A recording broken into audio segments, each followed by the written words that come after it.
gbogbo ẹ̀yin ọmọ ọ̀dọ́ tá a jọ ń káàkiri ọ̀dọ́jọ́ ni wá ẹ má jẹ́ kí a fi àyè gba Fúlàní lórí ilẹ̀ àwọn bàbá wa ẹ má jẹ́ ká bú ọba mọ́ ẹ má jẹ́ ká bú jòyè mọ́ nígbà tá a la fẹ́ jà fún àwọn ọ̀rẹ́ wa táwa ń kọ́kọ́ ń bú ọba tá à ń bú jòyè èmi náà ṣe bẹ́ẹ̀ rí bọ́mọ pẹ́rẹ́ àmì padà ẹ má jẹ́ ká bú àgbààgbà kankan mọ́ ẹ má bolóṣèlú kankan ẹ̀rù kálukú ń bẹ̀rù wọn ò lè sọ̀rọ̀ ọba ò lè sọ ìjòyè lè sọ ẹ jẹ́ ká ronú ẹ má jẹ́ ká bá àwọn bàbá jà mọ́ ẹ má jẹ́ á bú wọn mọ́ ẹ má jẹ́ á ṣe wọn ra wọn ara pẹ̀lú wọn àwọn àtọ́ bá jólóṣèlú tá a bá fẹ́ kọ́ wọn rẹ̀ wá lọ́wọ́ á gbé wọn mọ́ra á gbé wọn mọ́ra ni à ní bú wọn mọ́ ẹ má jẹ́ á ṣèjẹ̀gbọ́n ẹ má jẹ́ á dàlúrú a lè gba ẹ̀tọ́ wa láì ṣèjẹ̀gbọ́n a lè gba ẹ̀tọ́ wa láì yìnbọn a lè gba ẹ̀tọ́ wa láì dàlúrú gbogbo protest mo ṣe ní ìlú Nàìjíríà mi ò rí ibi tí mo ti ẹnìkan lè sọ pé mo pààyàn tàbí mo jó nǹkan náà tàbí mo bà nǹkan jẹ́ mo lọ písù torí pé olówó lèmi náà tí ò bá sólówó lára ń dì mọ́ gbogbo nǹkan tó lọ́n fún yẹn lọ́lọ́run fún mi mi ṣe tálákà tó tẹ́ pé mo dìde fún jà Yorùbá big man ni mi àwọn tó jẹ́ ọ̀rẹ́ mi tó súnmọ́ mi tó ní owó ní kí ni mo wá lọ bẹ̀ pé sọ́wọ́ lè mi mò ń fẹ́ ni kí n sọ yìí tí mo fẹ́ mo ní ìsọ̀rọ̀ owó àní ọ̀rọ̀ ìran mi ni mò ń sọ kí n wọ gbowó kí n gbéra kí n pé mò ń lọ ọ̀dọ̀ ọba gbowó mò ń lọ ọ̀dọ̀ oníbodè òfin gbowó kí n kójó wọlé kọ́kàn mi balẹ̀ kí n dá wa mọ́tò kí n mọ́ rìn bọ̀ kí Fúlàní mọ́ da mi dúró títì kí n délé kí bàbá sọ pé kí n gbé tírélà sùn kí n mọ́ gbé lọ àwọn bàbá wo lè lóko mọ́ wọn ò lè lóńdò ẹ jẹ́ ká fọwọ́sowọ́pọ̀ ká ti àwọn bàbá wa lẹ́yìn ká dá security ti wa lẹ̀ ká sọ fún wọn kí wọ́n bá wa fọwọ́ tì í ká lé wọn kó nu oko wa ẹ ṣé mo dúpẹ́ Jésù Olúwa wa. Koiki Media, we're bringing the world closer to your doorstep.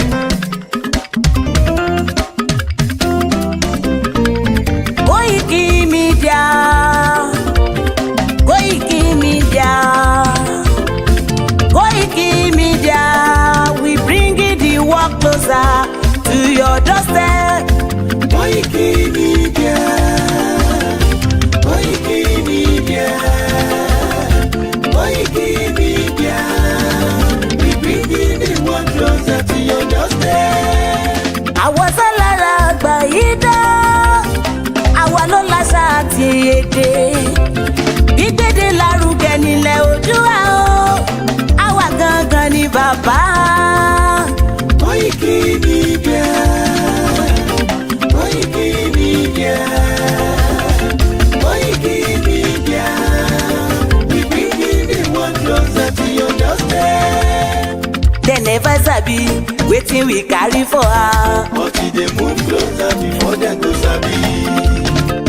I said they never know wetin we carry for body. But we dey move closer before dem go sabi. Ọ̀kín lọ lọ́jà ẹyẹ, kìnìún ló ló lajú. Ẹyẹ tó dorí kodò bí àdán ọ̀pẹ̀jẹ̀ lẹ́nu. Ká ṣiṣẹ́ fún ilẹ̀ bàbá wa, ká ṣiṣẹ́ fún ìlú bàbá wa, ká jùmọ̀ sowọ́pọ̀ ká lè tó Odùduwà. Odùduwà kò bá lè gbé wa. Ọmọ Odùduwà ṣe gírí, ẹ dìde fún ẹ̀tọ́ adúláwọ̀, ká lè jọ jùmọ̀ gbé délẹ̀ ìlérí, ká wálé gba ògo ilẹ̀ wa, ká ṣiṣẹ́ ká lè jọ gbàdé, ká lè gbàdé adé adúláwọ̀, àwa ni mọ̀lẹ̀ tí yóò tàn káàkiri. Ọmọ Odùduwà ni wá. Koiki Media, àwa là ń gbé tó lárugẹ. Ètò tó pọ̀jù owó tiwa máa ní. Kásá ẹgbẹ́ polówó ọjà wa kájé gbúgbà yín jẹ. Ètò tó pọ̀jù owó tiwa máa ní. À ń gbé tó lárugẹ, à ń gbàsà lárugẹ. Ètò tó pọ̀jù owó tiwa máa ní. News and sports ẹ máa rí gbọ́. Ètò tó pọ̀jù owó tiwa máa ní. Ọmọ Ìjẹ̀bú alárẹ̀ mi ló ní kí n máa ké tantan. Koiki Media ọ̀rọ̀ lágbájúmọ̀ mi o, máa bá ṣẹ̀rẹ̀ lọ o. Ọmọ Yorùbá nìyẹn, ọmọ Yorùbá tata o. À ń gbádùn rẹ, ọmọ Ìjẹ̀bú alárẹ̀ mi, ṣẹ́yìn ló máa fi dìbò tẹ̀ mọ́lẹ̀ o. Ẹ̀yin lọ́mọ onígbò máa ń dé mádémádé, ẹ̀yin lọ́mọ onígbò máa wọ̀ o. Igbó máa wọ̀ dájòjì ò gbọ́dọ̀ wọ, àjòjì tó bá wọ bẹ́ẹ̀ á tẹ̀lé ní ẹbọra. ẹ̀yin lọ máa náwó kóyìnbó tó dé ìgbà tó yìnbó dé o owó náà dẹ́ tún pọ̀ sí o Koiki Media ṣàwa ní bàbá. Koiki Media àwọn ní bàbá. Koiki Media àwọn ní bàbá. Àdáńtọ́ àtúnpèrègèdè. Koiki Media àwọn ní bàbá. Àwa là ń gbé tò lárugẹ jẹ́ ká jọ gbọ́ o. Koiki Media àwọn ní bàbá. Àtúnjà fẹ́tọ̀ ilẹ̀ wa fẹ́tọ̀ ilẹ̀ Yorùbá. Koiki Media àwọn ní bàbá. Ọmọ Òdùwà ni wá o tọkàntọkàn. Koiki Media àwọn ní bàbá. Ikú tí ó ṣe bí lébi òsì àdìmú bàbá iyọ̀. Koiki Media àwọn ní bàbá. We bring you up closer to your doorstep. Koiki Media àwọn ní bàbá. Afẹ́fẹ́ tó ń fẹ́ o tó ń kan kí oko lára ni. Koiki Media àwọn ní bàbá. Àpèrègèdè Olódùmarè ló fún wa ṣe. Koiki Media àwọn ní bàbá. Gbogbo ayé ẹ gbọ́ àwa ní bàbá o. Koiki Media àwọn ní bàbá. Ẹ máa bọ̀ wá ẹ gbé polówó ọjà yín wá o. Koiki Media àwọn ní bàbá. Odùduwà lágbèdá ní òtítọ́ lágbèdá ní. Koiki Media àwọn ní bàbá. A kì í sọ̀dálẹ̀ a kì í sóní kẹta. Koiki Media àwọn ní bàbá. Àdúró tán a tún pèrègèdè. Koiki Media àwọn ní bàbá. Koiki Media we bring you up closer to your doorstep. Àwọn ní bàbá. Koiki Media is around. To give us latest. Is around o. Give us latest. Ladies and gentlemen, Ẹ mú kalẹ̀ sílẹ̀. Ẹ tẹ́tí ẹ gbọ́ ètò tó kojú gbogbo. ladies and gentlemen, Ẹ mú kalẹ̀ sílẹ̀. Ẹ tẹ́tí ẹ gbọ́ ètò tó kojú gbogbo. Koiki Media is around. To give us latest. Koiki Media.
That's all. But there seems to be some confusion in Yoruba land.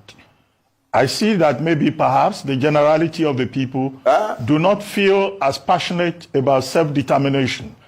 And secondly, there is all kinds of positions. Afenifere is talking about restructuring. You are talking about self-determination. You don't know this. You don't know the nature of the Yoruba society. You don't. Most of the young people, and they are the majority in Yoruba land, want the self-determination of their Yoruba nation. That's the truth of the matter. That's what is keeping the movement going. And they are also doing so in the diaspora. Yoruba young men and women all over the world want their own country, separate from Nigeria. You cannot deny that. No matter how much you want to pander to the government, you cannot deny that. But that's the truth. But anyway. The important thing, however, and I'm surprised that you are not talking about that, is that the Yoruba people who are fighting for self-determination are telling the world and telling themselves that they will do it only peacefully. We are Yoruba. We know our status in the world. We know our status in the black world. We do not want to destroy the peace of Nigeria, and we do not want to bring difficulty into the lives of any other group in Nigeria. But we want to get out of Nigeria. That's it. Well, Prof, you were a strong member. And you're not talking about that. You are asking me questions. You are asking me questions as if what ORILEEDE did has the support of the majority of Yoruba people who want self-determination. It is not true. Well, Prof, she has a small minority of a section that is ready to do illegalities. A year ago, they went and attacked a radio station in Ibadan, and so on.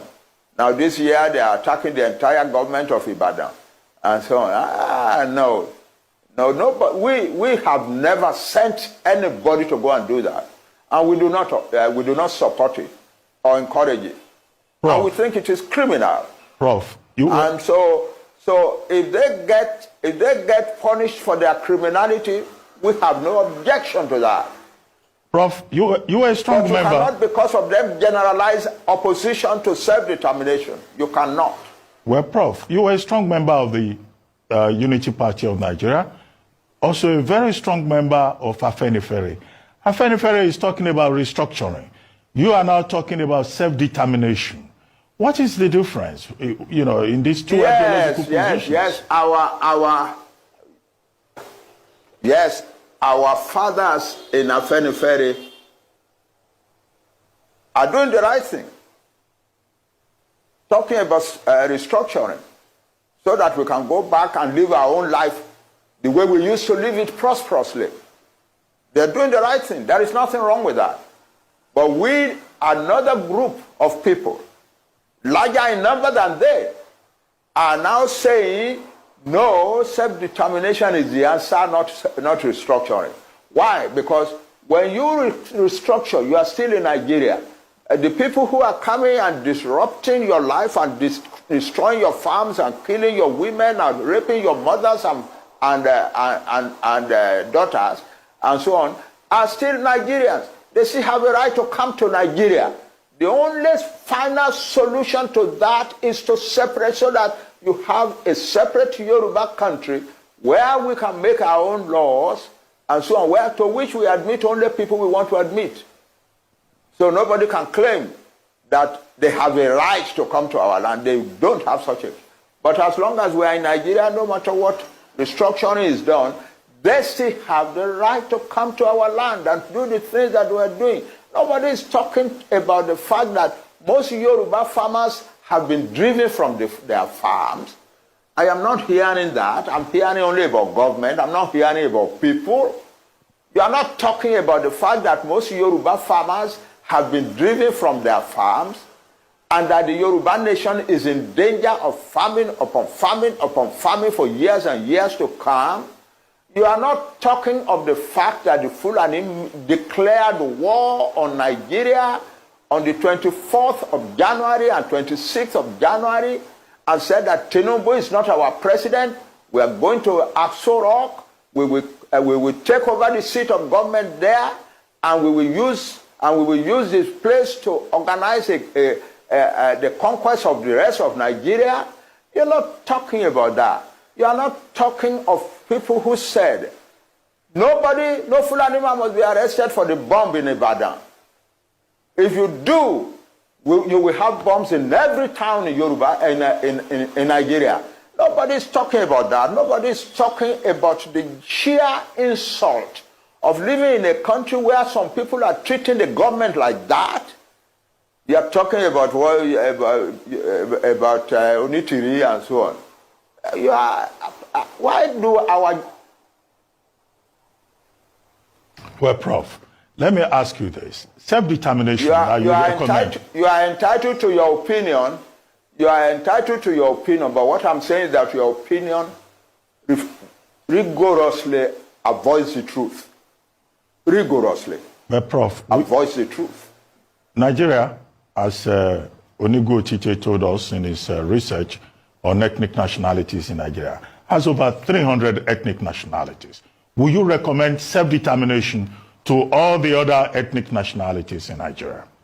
For all these nationalities to break away? Those who want it, don't ask me a general question. I'm asking for self-determination for a nation, the Yoruba nation. There are about 60 million people in Nigeria, and their territory is large enough to be a large country. So that's what I'm talking about. Any other nationality in Nigeria that wants self-determination is free to ask for it. I cannot come and ask for self-determination for nations that are not mine. No. Well, Prof, as we have this, we're having this conversation.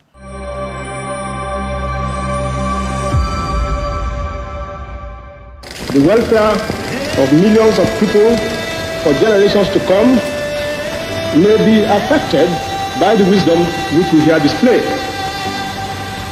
If Nigerian leaders and our British partners are to prove themselves worthy of their trust, now is the time for us solemnly and truly to dedicate ourselves to seeking the greatest good of the greatest number of our people in Nigeria.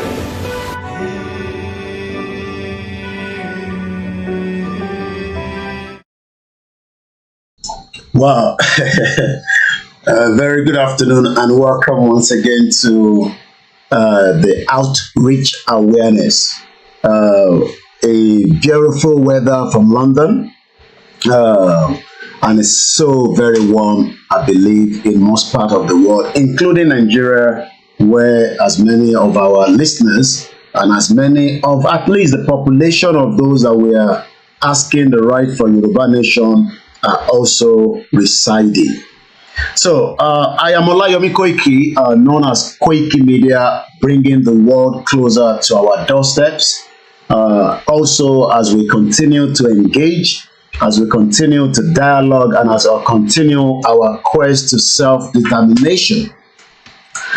As many people do not understand the meaning of self-determination, so it is important that every now and then, we allow ourselves to be told what self-determination is all about. What is it about? Is it about politics? Is it about...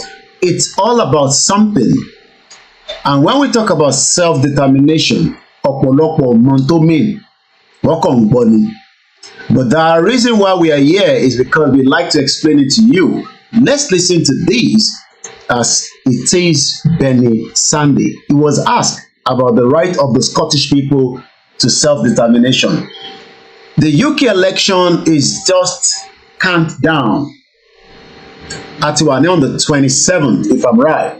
So within the next couple of days, election will be held here on the 4th of July, God's willing. Without ballot snatching, without killing, without anybody intimidated. The current politician, let me move like this. Àti Kwara àti Kogi tí I insert the picture. I will try and see if I can get that picture and drop it behind the bar because I want wá sí Lagos State. Ṣé gbogbo àwọn tẹ́ ń rí gbogbo wọn pátá ni wọ́n ń lo àwọn thugs láti fi intimidate yín during election. Don't worry about the way they are dressing as a innocent people. They are all criminals. Látòkè délẹ̀. Criminals ayé àtọ̀run ni wọ́n. Ọwọ́ wọn dẹ̀ ni wọ́n ń kówó tó fi ní kó máa fi ṣe ìtọ́jú fún ìwọ tó ń béèrè owó lọ́wọ́ diaspora. So mo kí gbogbo ẹ̀yin olólùfẹ́ wa tẹ́ ń wọlé. Self-determination. What does it mean? This is the reason why awareness of Yoruba nation should not stop. And we are doing very well with all our medias across the board. There is one constitutional issue in the UK that I'm really interested genuinely to know what your opinion is on it, and that's Scottish independence. Look, it might be something that you haven't given much thought to, but over here it's such a live debate because, of course, we're looking for a new leader of the Scottish National Party. And one of the arguments is that, look, Scotland tends to attack more left politically. They've obviously had a Conservative government in Westminster for over a decade. What's your instinct on it? What's your gut say? Look, I'm not an expert on UK politics. I very much appreciate what the people of Scotland have done, what they're fighting for. And my, initial thought, not being an expert, they want to go their own way, they should be allowed to. So you think they should at least have the opportunity to That would seem to me. Don't tell anybody I said that. Don't worry, that's just between us. Okay. Don't worry, it won't go anywhere. They were laughing. Don't tell anybody about it. In terms of òyìnbó yẹn lè máa yá dàbí ìgbà tó ń fi mú sọ̀rọ̀. I understand. It's like that when I first came into this country. But along the line, I was able to understand, how and the way, the languages are different and the way we all speak in terms of the accent. So what you've just listened to there are the Scottish people. Àwọn ará Scotland, wàá sọ pé ó yá pronounce it, Scotland, pronounce it now. Ìwọ tó náà fẹ́ Yorùbá nation pronounce. Tí bá ní visa Scotland wà ní bíbá ẹ̀ nísìn, ó wà lọ́wọ́ mi pé mo ní 20. Ìwọ tó náà fẹ́ Yorùbá nation ló máa kọ́kọ́ reach out sí mi pé Mr. Koiki báwo ṣe máa gba visa yẹn. Ó yá pronounce it, sọ pé Scotland, sọ pé Scotland, wàá ní Scotland. Àwọn wo ni Scotland? O máa ń wo football àbí? O máa ń wo football náà, ìwọ tó náà fẹ́ Yorùbá nation. O ń wo football, o ṣáà máa ń wo football. Àwọn tó lọ ń gbá football lè ṣe ní Euro 2024.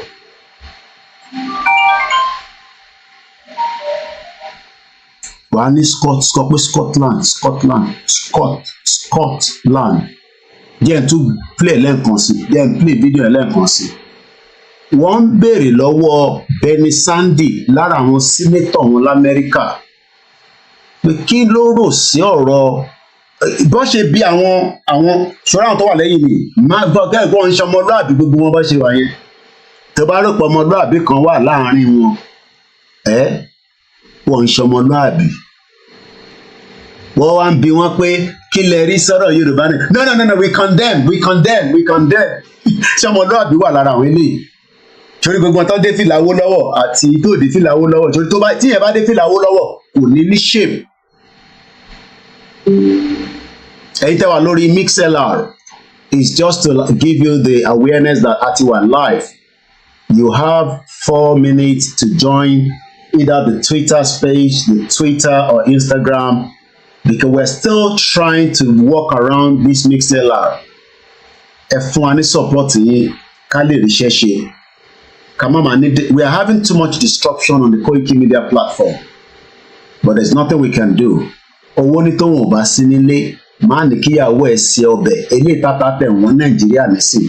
Màá sọ̀rọ̀ nípa iṣu Ghana fún yín, àwọn ọmọ mi ti edit video yẹn tán, wọ́n ti send ẹ̀ sí mi báyìí.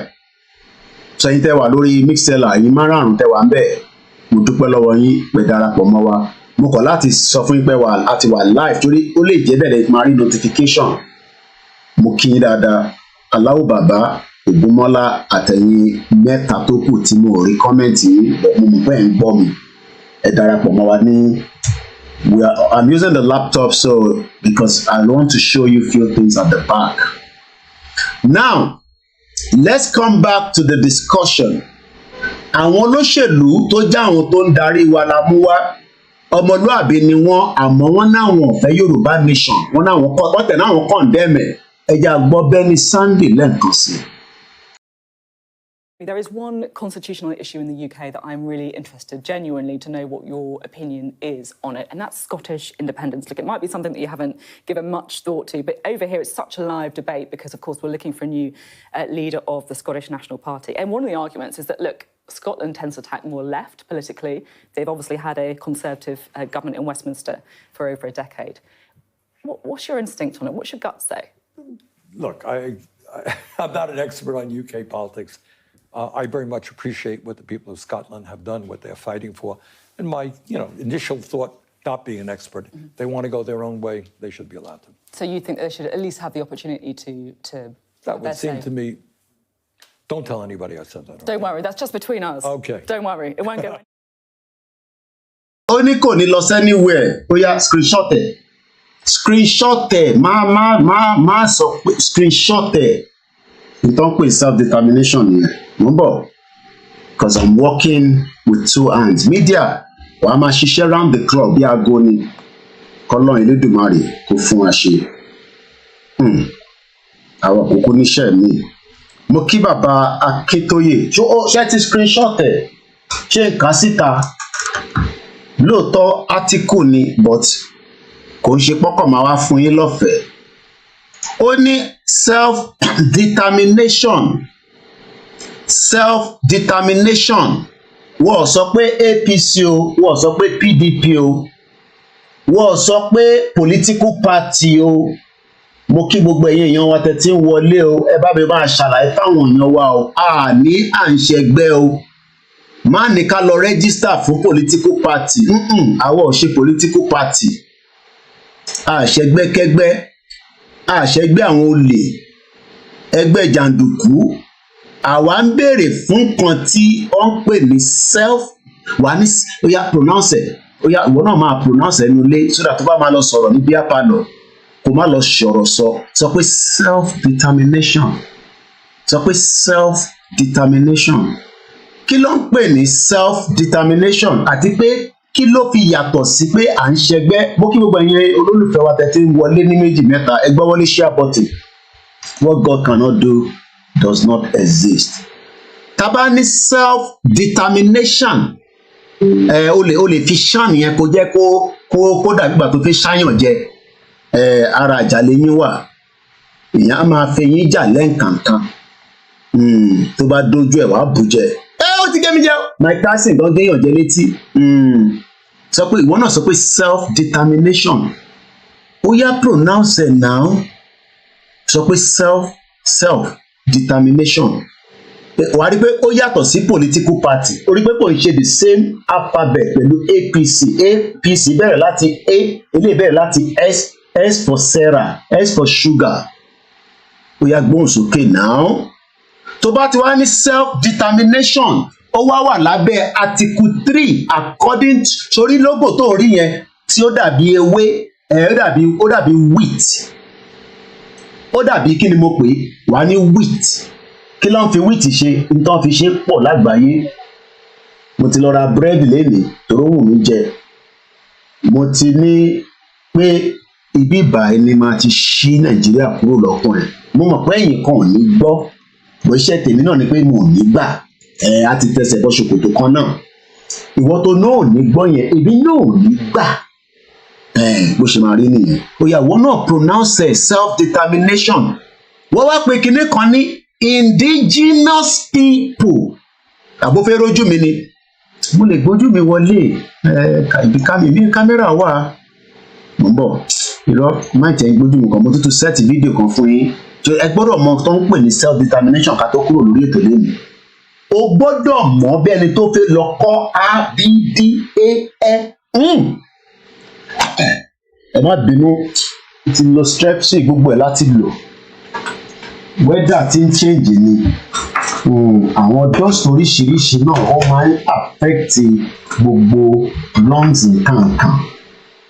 You hear pronounce now wọ́n mo dúró dè self-determination kí ló ń pè bẹ́ẹ̀ wàá wá ní indigenous people àwọn wo ló ń pè ní indigenous people sórí pé wọ́n sọ pé Nigerian people torí kò sí nǹkan tó ń jẹ́ Nigerian people British wàá sọ pé British ni ó create ká máa pè ní Nigerian people ọgbọ́n olè ọgbọ́n ká fi ẹran sí kinní kan ní Yorùbá máa ń sọ àwọn British ló mọ̀ nípa yẹn now indigenous people yẹn àwọn wo ló ń pè bẹ́ẹ̀ àwọn ẹlẹ́yà kan náà àwọn elédè kan náà àwọn tó ń sọ èdè kan náà tí wọ́n dẹ̀ jẹ́ ẹlẹ́yà kan náà èdè wo gbọ́n ní Nàìjíríà ń sọ what language is Nigeria speaking kò sẹ́ni tó mọ̀ o ẹni tó ń defend Nàìjíríà nísìn kò mọ èdè tí Nàìjíríà ń sọ ó kàn mọ̀ pé Nàìjíríà ẹni kò fún wa ní èdè wo ní Nàìjíríà ń sọ. wọ́n wá ní indigenous peoples have the right, torí pé mo ti ń gbé ohun yẹn lọ sí accent Britain àbí British ìní, you get me. Wọ́n ní indigenous peoples tó bá ti fi ẹ̀sìn kan ní tó pọ̀ ni, tó bá ní people èèyàn kan, peoples èmi àti Afọlábí Ìdòwú, peoples èmi àti sister mi Ọláyẹmí Olóró, ẹjọ́ tí n bá ń pronounce orúkọ yín dáadáa ẹ máa pè mí lẹ́yìn o. Ìyá mi kan ti sọ fún mi pé Kóìkì bó ṣe ń pronounce orúkọ yẹn kò lọ bẹ́ẹ̀, tó bá bá ń pronounce dáadáa orúkọ tó lẹ́wà ni mo lè má bẹ̀rẹ̀ hàn pé mo kọ́ Yorùbá nílé ìwé, torí pé tó bá yẹ pé gbogbo wa kọ́ Yorùbá dáadáa ni, tó jẹ́ pé òun la fi bẹ̀rẹ̀ nursery, ta fi bẹ̀rẹ̀ ìgbà tá a wà ní kindergarten, ta fi dé primary school, dé secondary, dé university, ṣe mọ̀ pé kò ní máa difficult.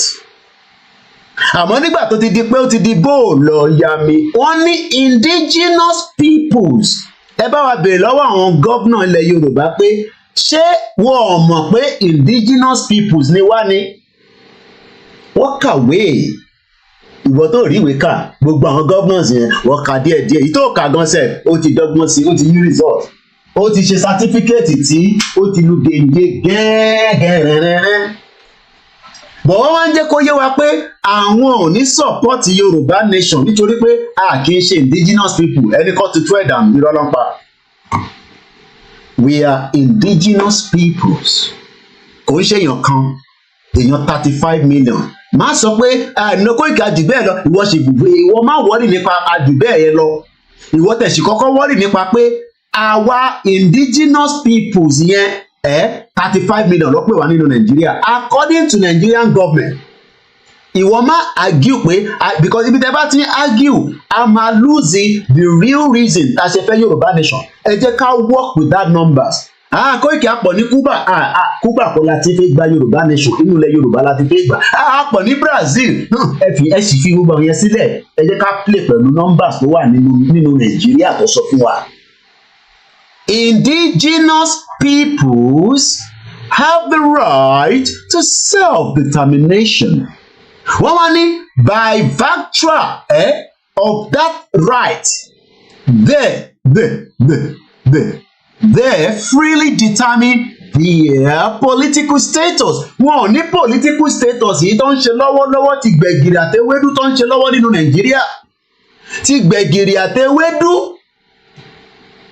tí Okoko Michael, tí Abúlé Ẹ̀gbá wọ́n wọlé o, máa wọlé pẹ̀lú change ẹ o. Wọ́n ò nílò political status because political status tẹ́ ń lò lọ́wọ́lọ́wọ́ wọ́n ń fìyà jẹ àtẹ̀mí àti wọ́.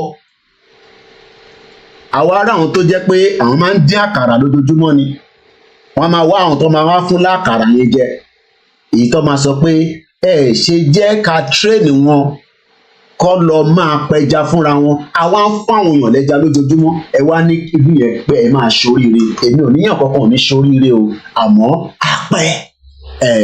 àpẹ. Ṣòwárí ọ̀rọ̀ tó ń bẹ nílẹ̀, ọ̀rọ̀ self-determination là ń sọ, a sọ̀rọ̀ ẹ wá lọ dá political party sílẹ̀, a sọ̀rọ̀ àwa ọmọ Yorùbá a máa lọ darapọ̀ mọ́ APC ẹgbẹ́kẹ́gbẹ́. Intan sọkọ nìyẹn. What we are saying is that the Yoruba people, the indigenous peoples, have the right to self-determination. Ṣé o mọ̀ pé òyìnbó ló fi sọ ní abroad ó easy láti sọ pé have the right, but governor yín sọ pé ní right. Olórí burúkú ni wọ́n, they are born bastard. Mo kí ìyá mi, ìyá dáadáa ó ti gbórí wọlé. Ṣé wẹ́dà yẹn tó ń lọ lọ́hùn dáadáa? Wọ́n ní indigenous peoples, àwọn wo ló ń pè bẹ́ẹ̀? Ẹgbọ́n wọlé share button. Wọ́n wá ní by the virtue of that right, pé a lẹ́tọ̀ọ́ nígbà tá a bá ti gba country wa, ta make a declaration. Mo ò ní declaration Dúpẹ́ Onítìrí o, ìyẹn ò ń ṣe declaration o, àwọn yẹn orí ń ta wọ́n ni o. Mo ń gbọ́ ìjìnlẹ̀ láàárọ̀, mo lọ sórí program èyí tó ti ṣe, ó ṣorí borí àgbọn, ẹni kó padà lọ sí àwọn sí Nàìjíríà mọ́, àwọn ìjìnlẹ̀ sí àwọn ti kúrò ní Nàìjíríà àwọn wèrè àwọn sínwín àwọn ò sínwín ìjìnlẹ̀ náà ti kúrò nínú Nàìjíríà ó ní àwọn ti gba nation ó dẹ̀ wà ní Turkey àwọn kan wà l'Amẹ́ríkà àwọn kan ẹ̀jẹ̀ rẹ̀ dẹ̀ wà Nàìjíríà ẹ̀rí dẹ̀ máa ń pa ẹ̀jẹ̀ gbójú mi wọlé mò ń bọ̀ ẹ̀jẹ̀ sáré palẹ̀ eléyìí ó ní they determine their political status and freely pursue their economic and social and cultural development. Lóòótọ́ wọ́n lugi níbí wọ́n ń ṣe wọ́n ní gbogbo títì Akérédolú ṣe wọ́n lójò ti gbé lọ àwọn èèyàn daṣá Akérédolú má ti kú ẹ fòkú sílẹ̀ wọ́n ní gbogbo títì Akérédolú ṣe pátá omi ti gbé lọ. Bomb bastards. Other countries were refused first, but we have to remember, and this is a really important point, that self-determination is an inalienable international right and a law as well. And other countries will recognise Scotland's democratic choice expressed at the ballot box. They will recognise that because that is the route that many other countries have taken in order to become independent. And just to make that point, that international law is very pragmatic on that point. So mo mọ̀ pé òyìnbó yẹn fast tó bá gbé lábúrò tó bá ń sọ àwọn òyìnbó báyìí Koiki bá mi ṣètumọ̀ gbogbo tó ń sọ yìí ó ti pọ̀ irọ́ ni kò pọ̀ ju ẹbírẹ́ nẹ lọ bí ó ti jẹun lábí àgàrí ló mu sùn lánàá bọ̀ tó bá yẹ pé ó ti mu custard tó wá easy má rẹ́rìn o ẹyin mẹ́ta làgbàlagbà máa ń jẹ ìwé ìlú gbọ́dọ̀ máa jẹ ẹyin méje nílé àgbàlagbà mi ní ẹyin mẹ́ta ni búrẹ́dì tí mo wá rà mo wá kì í sọ tí mo gbé ìgbà láwọn àwọn nọ́ọ̀sì sísá mi máa pè mí nísìnyí Koiki má máa jẹ àwọn ọ̀kan bẹ́ẹ̀ yẹn ẹ̀jẹ̀ ń fi tó kù lẹ̀ mo ṣàmọ̀ pé mo mu custard mo máa tí ní juice mo mọ́rin juice la ilaha illallah Muhammadu Rasulullah sallallahu alayhi wa sallam lágbàlagbà jẹun tó kó má mu juice ó dẹ̀ ṣe pé kò sápù juice nínú ilé mo dẹ̀ ṣe rà ní ó ti ń wọ́n nílùú iná díẹ̀díẹ̀. àníṣe tún farabalẹ̀ kí n play fídíò yìí other country will respect àmọ́ àwọn governors yín àwọn olè wọ́n ti mọ̀ pé tá a bá ti gba self determination ò ní máa tọrọ jẹ. wọ́n ní Koiki má jẹ́ kó mọ̀ pé wọ́n ní right tó bá ti jẹ́ kó mọ̀ pé wọ́n ní right tó bá ti mọ̀ pé wọ́n ní right àní máa fún wọn ní kúlíkúlí àtẹ̀pà mọ́ lẹ́bí for 4 years. sórí wọn yẹn gbójú mi kúrò sórí gbogbo wọn bá ṣe wá yẹn wọ́n ò fẹ́ jẹ́ kó mọ̀ pé o ní right tó ń pè ní self mo nẹ́mi ni máa ṣí ọkùnrin kúrò lára Nàìjíríà. mo kí ẹ bẹ ṣe ń wọlé ẹ má ti bínú pé mo ti dárúkọ mo kí olóyè Ìgbòho mo ń ṣe program lọ́wọ́ olóyè pé mi mo já gbogbo program yẹn dànù mi olóyè gbọ́dọ̀ pè kí n má láàárọ̀ yìí ẹni tó bá get message olóyè ló pè mí ni mo dúró ni mo ti fẹ́ parí program yẹn bọ́n ṣe pè wọlé bá mo já gbogbo network wálẹ̀ lẹ́sẹ̀kẹsẹ̀ ni torí private conversation ni kò ṣe fún public consumption àlàáfíà ló wà ó dúró pẹ́ńpẹ́ń tí wọn náà bá fi ṣe bí olóyè wọ́n ṣòkòtò kó lọ sí Ìgàngán kó tẹ̀ bàbá lọ lé àwọn Fúlàní tó wà ọ̀nà àwọn díẹ̀ kan ṣe ń ṣaré káàkiri lọ́nà Ìbàràpá bá ń lọ lé wọn máa jókòó sí London oníkùn bẹ̀m̀bẹ̀ olórí ńlá àtọbìnrin àtọkùnrin ẹ lọ Ìbàràpá kẹ lọ bá wa wọ ṣòkòtò kẹ lé Fúlàní wọ gbó kẹ lé wọn lọ ẹ lé wọn lọ ẹ lé wọn lọ ẹ lé wọn. mo níṣẹ́ ìyá Táíwò Kíkẹ́ kí ló ń pa yín lẹ́rìn báyìí bẹ́ẹ̀ ni àgbàlagbà gbọ́dọ̀ máa jẹ yín méjì mẹ́ta ni mẹ́ta làgbàlagbà. àná àwọn politicians yìí wọ́n mọ̀ pé tó bá ti mọ tó ń pè ní self determination wàá sa eré kàbàkàbà gbọ̀wọ́ ọ̀fẹ́ jẹ́ kó mọ̀ lọ́sẹ̀ sọ pé we condemn condemn bàbá yín àti ìyá yín ẹ̀yìn wèrè one bastard.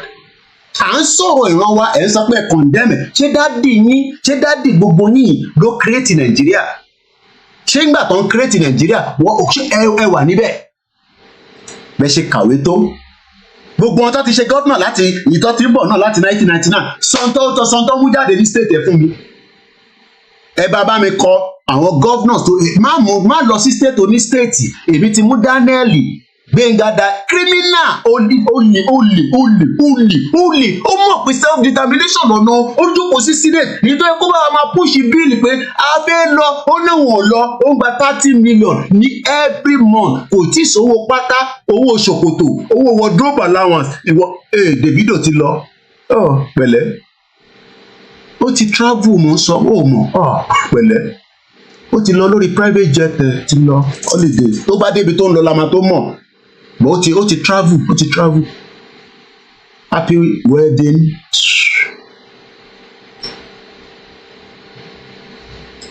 ó ti lọ wash new private jet ìwọ náà fẹ́ fly níbo ló fẹ́ fly lọ mo ń bẹ àdúgbò òkè wá wọ train òkè Ọlákúnlé náà fi sáré dé Èkìtì níbo ló ti máa mú train sáré mu lójú Ẹlẹ́gbà tó bá ti dójú Ẹlẹ́gbà kọ̀nẹ́ẹ̀tì tó máa dé Òṣòdì láti Òṣòdì wọ fast train bullet train tó máa gbé ẹdó Oǹdó tó bá dé Oǹdó Bánkẹ́ Ọmọlúkà development ò ní dé sílẹ̀ Yorùbá o wàá kọ̀ máa rí gbogbo ẹ̀ ní àwòrán lórí social media space bíi ọ̀dọ̀ Kóìkì London tẹ̀tù ní kankan tó bá lo àwọn ìlú kan wọ́n ń wo àwọn kan lórí ní Shanghai the fastest train ó ń lọ sí 230 something kilometer per hour tó sáré pòpòpòpòpòpòpò moving train má dúró síwájú Yorùbá nation ó máa gbáyàn tí train bá gbá ìwọ kọ́ ló máa rántí mú pen láti kọ nọ́mbà train yẹn self determination ló ń pè wọ́n ní inalienable right ìyẹn kan wọ́n ní ní right láti máa pariwo Yorùbá nation London òmùgọ̀ ṣoṣà àti jẹun ọmọ eré ni mo pè nígbà tó pè mí live lórí fídíò lánàá tó ń fi àmàlà 100 naira wọ̀n mí mo ní máa jẹ 20 wàláì àmàlà 100 naira wọ́n fi wọ̀n mí ẹ mọ̀ pé arímọ̀ kan tó ṣe fídíò ni kò parọ́ máa yan parọ́ èyí tẹ́ ń gbọ́ mi wọ́n pè mí lórí fídíò kọ̀ lánàá wọ́n wá fi àmàlà 100 naira ẹni ẹ jẹ mẹ́rin mo ní èmi ò tó bẹ́ẹ̀ mẹ́rin kẹ̀ tí bá jẹ mẹ́wàá ni máa mọ̀ bí ó débì kan ṣọ́ àwọn àrùn kan wà lẹ́gbẹ̀ẹ́ kùn yìí àwọn máa ń fẹ́ jẹ púpọ̀ àmàlà wọ́n ló ti di 200 naira 100 naira lọ́sì tà aládùúgbò kan tó ti pè mí lánàá ẹran 800 naira ẹ̀fẹ́ rí máa bò ká tó débi tá à ń lọ. ṣùgbọ́n àwọn governors yìí wọ́n mọ̀ pé tó bá máa tẹ́ kí àmàlà yẹn kó di 50 naira padà tó di 10 naira padà wàá kọ́kọ́ ṣe farming fídíò yẹn ti rẹ́dì fídíò táwọn ọmọ mi produce ó ti rẹ́dì ẹnu ẹni gbogbo àjọ wa we will get there àmọ́ iṣẹ́ la máa ṣe ká tó débẹ̀ a máa ṣiṣẹ́ débẹ̀ ni Yorùbá nation ń ṣe tó kàn máa ń sọ pé a máa gbà lọ́la wọ́n lè gúnfe ti di 1,000 èèyàn mélòó ló ń jẹ́ ògúnfe kọ́ ògúnkọ́ ni ẹni tó tí ì jàmàlà àmàlà 100 naira bíi 5 àwa rẹ̀ ògúnfe 1,500 èèlò gan ló wà lọ́wọ́ ẹ̀ ẹgbẹ́ wọlé share button ń bọ̀ yàgbọ́n tarábìnrin sọ farabalẹ̀ òyìnbó yẹn fẹ́ fast bọ̀wọ́ ṣá farabalẹ̀ máa píkẹ̀ lẹ́yẹ kọ̀ọ̀kan bó ṣe máa mú nígbà tèmi náà dé sí London níbi 24 years ago gbogbo tó béèrè lẹ́pọ̀t tó yẹ kí n sọ no yes ni mo sọ kò yé mi tó ń béèrè àmàlà ṣítà àmàlà kinní kan ó wá di kólóbó wọ́n wá ń febi pa everybody olówó wa ń gbádùn kálákà wa ń ṣe pàtà àwa ń pariwo self determination wọ́n wá ní ká ṣọ́tọ̀ láti di ọdún 3 ó ti lọ pọ́dún 4 àtàbọ̀ ẹnu ẹni gbogbo àṣìjọ wa bóun sókè mú bọ̀. Should have confidence in that. Other countries were refused at first, but we have to remember, and this is a really important point, that self-determination is an inalienable international right and a law as well. And other countries will recognise Scotland's democratic choice expressed at the ballot box. They will recognise that because that is the route that many other countries have taken in order to become independent. And just to make that point, that international law is very pragmatic on that point. So we should...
tó o bá tẹ̀ gbọ́ gbogbo nǹkan ó ṣáà ń gbọ́ freedom tó o bá gbọ́ gbogbo nǹkan ó ṣáà rí tán na flag tán ní táwa náà ń ṣe náà nìyẹn. Níbọn náà àdè kóbọn jáde a kó flag jáde ẹ bẹ̀rẹ̀ sí yìnbọn pa wá ẹ̀yin governors. Freedom for everyone. Wọ́n ní Èkìtì Oyèbánjí of Èkìtì àwọn màmá mi lẹ́kìtì àwọn màmá ti jáde. Wọ́n ní Kóìkì everyone will soon know what self-determination is. Oyèbánjí of Èkìtì no self-determination. Àwọn state wọn làwọn sọ yẹn ìwọ máa tètè kọ state ẹ àti governor ẹ. Ṣé èmi ni màá bẹ́ẹ̀ sọ governor ẹ tẹ? Dàpọ̀ Abíọ́dún knows self-determination. Má kọ state ìtọ̀dọ̀ tẹ síbẹ̀. Ìbí kúkú ti àwọn méjì ti sọ state àwọn tó kù wọ̀ ní state.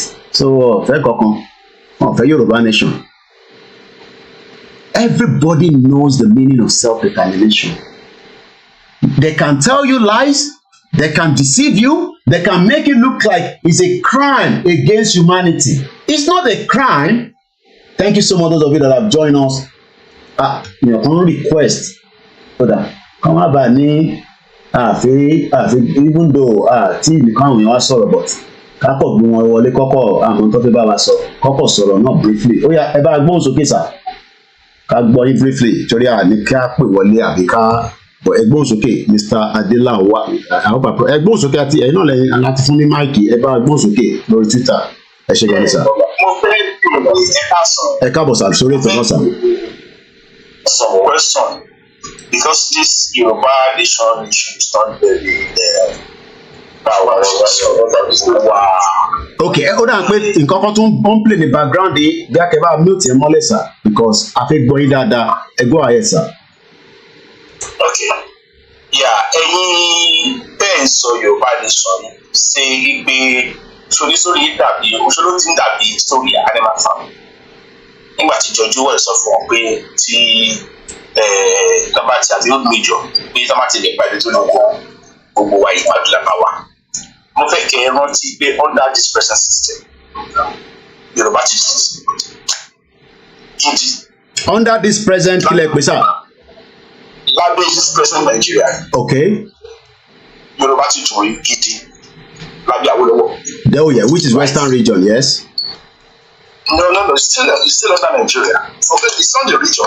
Oh yes, it's under Nigeria, but it was the region of its own. We have to differentiate that. So it's Nigeria, but on a separate, what they call a system of government that is different, and we have to understand. I can't mix it. Because what we negotiated was that, and what then the reason? Why go ahead? But a lot of ignorance wà nínú conversation pẹ̀lú àwọn tó ń sọ Nigeria. Nígbà tó wà London, Western Nigeria wà, Northern Nigeria wà, Eastern Nigeria wà. Development tó ṣẹlẹ̀ ní Western Nigeria ò ṣẹlẹ̀ ní any other region. That tells you that kì í ṣe region ló develop. It is the human capital involved. I agree with that, yes. I agree with that. Torí ẹ̀ kú sí Western Nigeria nígbà yẹn will still be 0.0. So the issue nígbà tí our London present state London UPN between 79 and 83 we experienced a tremendous development and growth in Western Nigeria of those Lagos, Ogun, Old Oyo, Old Ondo, all the to expect the old Bende state because it was a UPN government under the 5 cardinal program of Unity Party of Nigeria. So people like us have realized that nǹkan tó ń hold the southwestern Nigeria down to today are a bunch of bread and butter leadership across board. Okay. It is not about Yoruba nation. Tí Yoruba nation bá dé lọ́la, táwọn ọmọ àgbè bá di governor, tó bá di leader western Nigeria, ní kúrò lójú kan, that's the blood fact. Okay. It is the people that change their country, it's not the system. Kò síbi tí system ìlú ti ń change ìlú, it is those who are convinced about moving their country forward. Tó bá ní opportunity láti gba leadership, àwọn náà move forward. It's not about a presidential system or parliamentary system. No. It is one leader mindset to the clear vision. It don't lead them with them. Tí o bá sí ìyẹn, àbá di Yorùbá nation and for reference anyway, Yoruba is not original to us. jẹ́ Yorùbá kí òyìnbó tó di òyìnbó ló sọ wá lórúkọ tó pè ní Yorùbá. So it is not what we can fight over, it's artificial. Kò sí kò tó jẹ́ ìbò, kò sí kò tó jẹ́ ìbò, kò sí kò tó jẹ́ ìjọ. Òyìnbó ló kó gbogbo ethnic ìjọ tó fún ọ lórúkọ tó wà common fún that is a fact. Ọlámìtàn lè máa rẹ̀ because Yorùbá ní ẹjọ́ bàbá tán àbárọ̀bá let us endeavour to read. Ẹni tó bá kàwé dáadáa á rí i pé àwọn ọba wa ò jẹ́ ìpàdé wọn ò ríra wọn. Everybody preside over his domain. Nítorí à ń jà wọ̀ káàkiri one person. Fáàtì ọ̀nà òfìfẹ́ late Ṣíjúadé ní the first time tí Ọọ̀ni máa kúrò ní Ilé Ifẹ̀ ó sọ bí àwọn òyìnbó ṣe gbé ìgbéko ó dẹ̀ sọ a lot of things tó ṣẹlẹ̀ along that line. That was they are the first to organize the first meeting táwọn bá they just come and meet. So the word Yoruba came into us late. There is no that's why táwọn Ìjẹ̀bú Àwùjalẹ̀ ní àwọn oṣù Yorùbá Ìjẹ̀bú làwọn. Àwùjalẹ̀ university in school kò ní wọ́n wà dáná àwọn ti wá. Some people can still need to that day and those are fear àwọn ìlú ní pé Yorùbá nation tètè sọ ní if it comes to some people can tell you they are Ìjẹ̀ṣà, they are Oǹdó, they are Rẹ́mọ, they are Èkìtì, they are never Yorùbá mọ̀ ọ́ bàbá mi sọ fún pé Yorùbá ni maybe you grow up to be Rẹ́mọ to be Ìjẹ̀ṣà to be that. Okay, these are the points, these are the fears of people. So people like us are advocates of good leadership. Okay, all right. Let's interact now. Ẹ ṣé gan ni fún and we like when we have tabara ohun tó bá wọlé tí wọ́n sọ̀rọ̀ tí ó ní kìmí nínú. Ẹni ẹ̀ ń wá leadership nínú Nàìjíríà bí? Tí bá gbọ́ yín dáadáa. Hello. Yeah. So the good leadership yẹn ló máa fún wa ní transformation ta need nínú Nigeria. Absolutely. So what is the true meaning of Nigeria? True meaning of Nigeria in what sense? What is the meaning of Nigeria? Nigeria kí ni meaning Yorùbá fúnra rẹ̀? ẹ má lọ sí ibi tẹ́nà tí nìkan lọ ẹ ká stick sí ìtẹ́mi béèrè ẹ mọ̀ pé ti present and afẹ́kọ́gbọ́n torí gbogbo wa òmùgọ̀ ni wá àmọ́ kọ́kọ́ mo ní what is the meaning of Nigeria ẹ kọ́kọ́ bá mi ṣàlàyé yẹn ká tó tó. All right, I would say Nigeria by name is it's just a geographical area that has so many ethnic and nations. Okay, all right, that's Eshegoni, sir. Now, should we remain that brand that doesn't represent us? I've said it that Yoruba is not even original. Am I still worried about whatever the Yoruba dance on yet? We can go back to the original as well, right? Okay, so okay, I agree. Okay, what is the original? If we need the original. Yeah, thank you. What is original to us is the individuals of us. Okay, so okay, all right, okay. Let's put it this way then. Okay, Shebi Ashewa nínú that geographical expression here, is it far better, or should we now ask inner question that this geographical expression, this false identity, ṣé ká padà kúkú padà sínú Èkìtì, Ìjẹ̀bú, Ọ̀yọ́ than kájọ wà nínú Nigeria as that union? Okay, thank you very much. One, I'm an linguist because I did that. Okay. It's my eternal leader, right? Okay. And of his writing, of his doctrines, he was a Nigerian, right? He was a pan-Nigerian. In fact, when he was in prison, in cell D up to, Calabar prison, he wrote a book titled Thought on Nigerian Constitution on how Nigeria. I think any Baba, I will tell you where I am. That I am in Nigeria. And Nigeria will take to for Yoruba rí. ẹ ti gbé wa lọ sí bòmí nìsín ẹ ti gbé wa lọ sí bòmí ẹ ká stick to the question ẹ má tí fún mi ní gbogbo àmà aworist mo understand question tí mo béèrè lọ́wọ́ yín ẹ clarify ẹ. What's the question? Mo ní question tí mo ń béèrè ni pé since this is a geographical expression mo ní kí ni Nàìjíríà ẹ fún mi ní mí ní Nàìjíríà.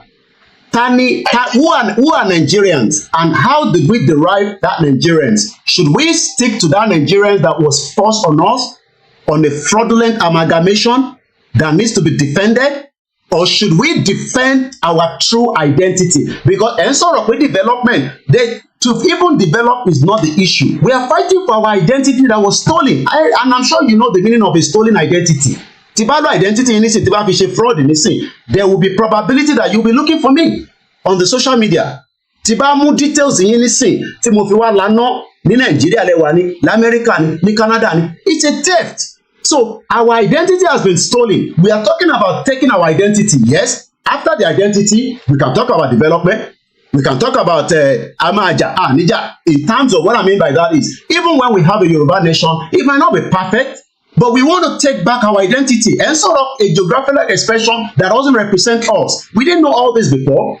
This is what we have been explaining to people, that it's not about, yes, we have been arguing for 25 years. What have they done with every money that has come into Yoruba space? That is a different conversation. We are talking about a union that was forced on us. So, be our intimate when be our co-yearning. Mr. Koiki already telling you, or probably it set my mindset way position partaking. Nigeria and Yoruba, they are both geographical expression. There is no any part of Yoruba land Yoruba Kusi. There is no part of Nigeria Kusi. It was an expression. So what you are saying is that we have kingdoms, which you have already explained. We have Ekiti Kingdom, we have Ijebu Kingdom, right? If I'm right. Then we were all forced together. Yes, because Ibika Ifa, right? Okay. And there's no, I'm making references now, and there's no part of where Sefa to that Yoruba in any part, right? So the man somewhere in Nigeria were forced on us, Yoruba, so were forced on us. The sexy abani fact in terms of Akon say Amurumala in Yoruba. All right. Both Yoruba and Nigeria are both geographical expression. So I will yield and let other people. All right then. Okay. All right, Shegoni.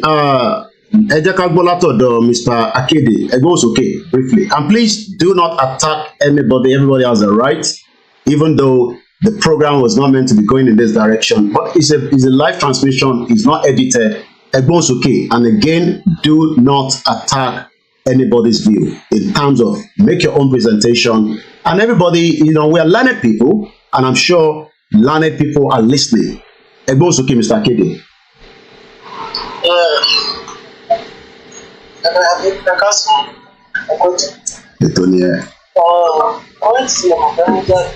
Okay, voice in low, please. Okay, if you are talking about good leadership in Nigeria, the system of the great Nigeria,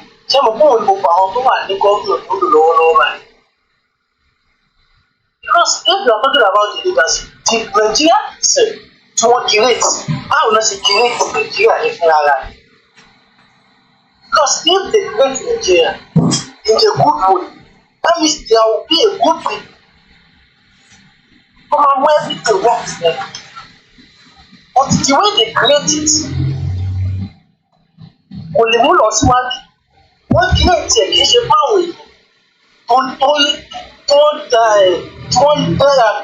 pè ní Nàìjíríà fún ara wọn, àwọn tó jẹ́ Nàìjíríà sí fún ara wọn, kì í ṣe pé wọ́n create Nàìjíríà yẹn fún wọn. Tí wọ́n bá wá sọ̀rọ̀ pé a ní ìyàwó leadership, ìbẹ̀rẹ̀ pẹ̀pẹ̀ ìpínlẹ̀ ní ìdìbò wa ń ṣe nǹkan ṣẹlẹ̀ lọ́wọ́lọ́wọ́ báyìí náà sọ. So táwọn kan wá táwọn yẹn bá wá dìde èdè mú ó yàtọ̀ sí gbogbo ti èdè Haúsá ó yàtọ̀ sí ti Ìgbò. Ṣé ààrẹ wá nígbà tí wọn ò tí dà wá papọ̀ nígbà táwọn tó wá jòkó tó wá lọ́wọ́ fi ìgbà tí wọn ò tí dà wá papọ̀ ó ní tọ́jú ṣe tẹ́lẹ̀ bá ṣe ṣe ilẹ̀ Yorùbá ó dàbí sí àṣẹ tọ́jú ṣe ilẹ̀ Ìgbò bá wá padà wá bàbá á lè dájú ara wa ṣe ẹsẹ̀ wà lẹ̀ ẹ̀kọ́ wa ni Haúsá lè sọ fún mi tí màá ṣe ìgbésí ayé mi Ibo lè sọ fún fún àti ìgbésí ayé rẹ̀. Ṣé ọ̀rọ̀ wá ní kí gbogbo wa bá kú pa? Ṣé ọ̀rọ̀ ní ká kú papọ̀ tí nǹkan tí kì í ṣe tiwa? Adégbàgbé nǹkan náà ń jogún fún wa tó jẹ ilẹ̀ wa pẹ̀lú àwọn àlùmọ́ọ́nì tó wà ń bẹ̀. Táwa ń jẹun. Right. All right. Okay. All right. Mombo. And it seems that the first caller. It seems that few people identify you on my thread. I mean, I don't know. I mean, I'm probably hearing you for the first time, but I'm getting some feed coming into the comment section. I'll come back to that later. But it seems that you're quite very popular, on the Twitter space where you probably have opportunity to speak. But it's good to have you here. Ẹ̀gbọ́n sókè Mr. Olaniran, ẹ jẹ́ kí n gbọ́ látọ̀dọ̀ yín.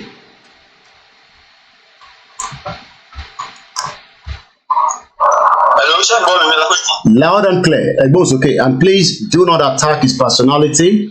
He has a right. This is not a military platform like the Zoo country. But again, you can make your presentation as much as you want. Ẹ̀gbọ́n sókè. Mo kí ẹkúṣẹ́. Àwa ni ẹ sà. Nǹkan tó ṣẹlẹ̀ ni pé mi ò wá láti wá àtàkì ẹni tó bá ti jẹ́ Áfíríkà bí ọ̀bí tẹ̀. So àwọn òyìnbó tí wọ́n wá tí wọ́n mú wa lẹ́rù àwọn ni mo wà áfà. So nǹkan tó lè mú mi àwọn àtàkì ẹni tó bá jẹ́ èèyàn ti tèmi ní anybody tí àwọn òyìnbó ìbá ti bẹ̀rẹ̀ wash tí kò ọ̀tọ̀pọ̀lọ́ iṣẹ́ dáa mọ́ òun lè máa attack so that àwọn ọ̀pọ̀lọ́ alẹ́ ìṣàlẹ̀ mọ́ òyìnbó. So wọ́n tó wà ń lẹ́nu. So nǹkan tí wọ́n fẹ́ bèèrè nǹkan tó fẹ́ sọ ni pé Nàìjíríà wọ́n sọ pé country wa ni tó dẹ̀ pé irọ́ ni. So tó bá ní kábẹ̀rẹ̀ nísìnyí tó bá wáyé pé Nàìjíríà country wa ni kí ni culture Nàìjíríà, kí ni language Nàìjíríà, and kí ni ìṣesí Nàìjíríà, and tá bá wo gbogbo ẹ̀ Nàìjíríà ò ní culture, kò ní language, kò dẹ̀ ní ìṣesí, kò ní ìhùwàsí. Ẹ jẹ́ kí n interject níbẹ̀ because remember because the argument from our first speaker was that okay, yes, and so Nigeria bad, but even the Yoruba people as well, have always been separate. Mofeka Marantipe is he mentioned within that area, even though Yoruba Yoruba cannot that also okole yato sira wọn ní in terms of the pronunciation and all that. Mo ṣe ń bọ̀ lórí ẹ̀ mo kàn fẹ́ kọ́ understand the bí mo ń lọ ni. Okay. So nísìnyí tábánikà wo èdè Nàìjíríà a kò lè manage sọ pé English ní èdè Nàìjíríà. So ìgbà tí Nàìjíríà bá dẹ̀ wà tó wá kó èdè ẹ̀ tó fi gbogbo èdè wa padà ó fi ṣe títí ẹ̀ ó fi gbogbo ìṣe wa padà gbogbo culture títí wọn culture Nàìjíríà tá mọ̀ pé because tábà fẹ́ wo culture Nàìjíríà nísìnyí culture àwọn tí wọ́n wá dá Nàìjíríà sílẹ̀ wọn lámà wò tábà dẹ̀ wo culture wọn á rí pé tẹ bí kọ́ máa pààyàn bí kọ́ máa bọ́ǹbù yàn gbogbo àwọn nǹkan bẹ́ẹ̀ yẹn bí tábà lọ sọ́dọ̀ wọn ní sẹ́ ẹ lè mọ̀ culture wọn tábà lọ sí ìlú wọn tí ọkọ̀ bá gbẹ́ nìkan lójú ó lè yọ wọn sí kópa because culture wọn nìyẹn but àwọn ò ní irú culture bẹ́ẹ̀ so tó dẹ̀ bọ̀ wọ́n fẹ́ bẹ̀ lọ́wọ́ Mr. Lawan ló Canada wọ́n fẹ́ bẹ̀ lọ́wọ́ wọn pé ẹjọ́ ẹ má bínú sà ojúbọ ní ọ̀dọ̀ tí iná ọmọ Ẹ̀gbá lèmi Ògùn state ló ti wá so mo kàn fẹ́ béèrè àwọn kankan so mo fẹ́ béèrè pé ìlú ọmọ ẹ má bínú sà ọmọ olúbo ní sà. Tẹ́ bá fẹ́ respond, you have the right not to and you have the right to. Ẹgbọ́n sókè, Mr. Adela Ade. Mo ń dóde kólótì fún mi ní àyè láti. Go ahead, sir. Respond. Go ahead. I'm from a very structured background. Ọmọ rẹ̀ mọ̀ lórí, right? Ìlara rẹ̀ mọ̀ lórí specific. Okay. Okay. So, lára rẹ̀ ẹ má bẹ̀rẹ̀ ni. Okay, lára rẹ̀ mọ̀ ní. Okay. Tí wàhálà. But ẹni èdè tí tẹ́ máa ń sọ níbẹ̀ yàtọ̀ sí èdè tẹ́ ń gbọ́ lẹ́nu tí mò ń sọ yìí. Ẹ sà. Bẹ́ẹ̀ ni Adé ta pinnu rẹ̀ mọ̀ tó dáṣẹ́ pé ẹ̀mí rẹ̀ mọ̀. Adé lè tó jẹ́ rẹ̀ mọ̀. Yes. Okay, ẹni di rẹ̀ mọ̀. And but èmi nìsín ọmọ Ẹ̀gbá ni mí. But ẹ̀ ń gbọ́ ọgbọ́n kan tí mò ń sọ kò dẹ̀ ṣe èdè yóò dẹ̀ ṣe èdè Nàìjíríà. Ṣé yẹ yín? so tí ẹ bá lè máa gbọ́ nǹkan tí mò ń sọ tí ẹ̀yin ìlú tẹ̀síwá ẹ sọ pé ẹ̀ ń gbọ́ nǹkan tí mò ń sọ then àwọn bíi Ìjẹ̀bú nìsín wọ́n gbọ́ nǹkan tí mò ń sọ bíi Oǹdó wọ́n gbọ́ nǹkan tí mò ń sọ bíi Èkìtì wọ́n gbọ́ nǹkan tí mò ń sọ so báwo lẹ́yìn wá sọ pé ayàtọ̀tọ̀ pé àbí ṣe kankan náà. ẹ jẹ́ kó dá yín lò níbẹ̀ ẹ jẹ́ kó dá yín lò ẹgbọ́n sókè. ẹ ṣe ní Yorùbá ní tí ọmọ Yorùbá bá ìtàn abá àròbá wọn ní àròbá òní bàbá ìtàn ṣe ní Yorùbá tá a jọ sọ ìtẹ̀yìn gbọ́ tó jẹ́ general Yorùbá yìí it was coined and established by Samuel Ajayi Crowther nígbà tí bóyá ẹ̀mọ́ òyìnbó tó dé a ní science wa and education wa because Ifá is very rich right I practice Ifá as a religion right in the Bible Islamic culture of Christianity and Islam things right that's just the Bible now kí èdè wa lè wà structured wọ́n wá fi English alphabet codify ìgbà láti kọ́ ABD nǹkan bẹ́ẹ̀ now ẹ bá béèrè pé báwo ni a ṣe ń gbọ́dọ̀ wá now ẹni òyìnbó ló ń para wọn òyìnbó ló sọ fún bíbí ẹ̀kọ́ ìṣù ẹ bá pẹ́ sí ẹ̀wọ̀n ìgbín kó òyìnbó tó dé iṣu ni àgbà ti ṣígun láti ibì kan débi kan tá à ń para wa. ṣe bí ẹni sùúrù Mr. Ade ẹni sùúrù that is the Kiriji war lẹ́ ń sọ yìí. No, Kiriji war well, yeah, definitely. But all that, you know, in the history, they've always been, you know, fight between different, you know. I am coming to that. Okay.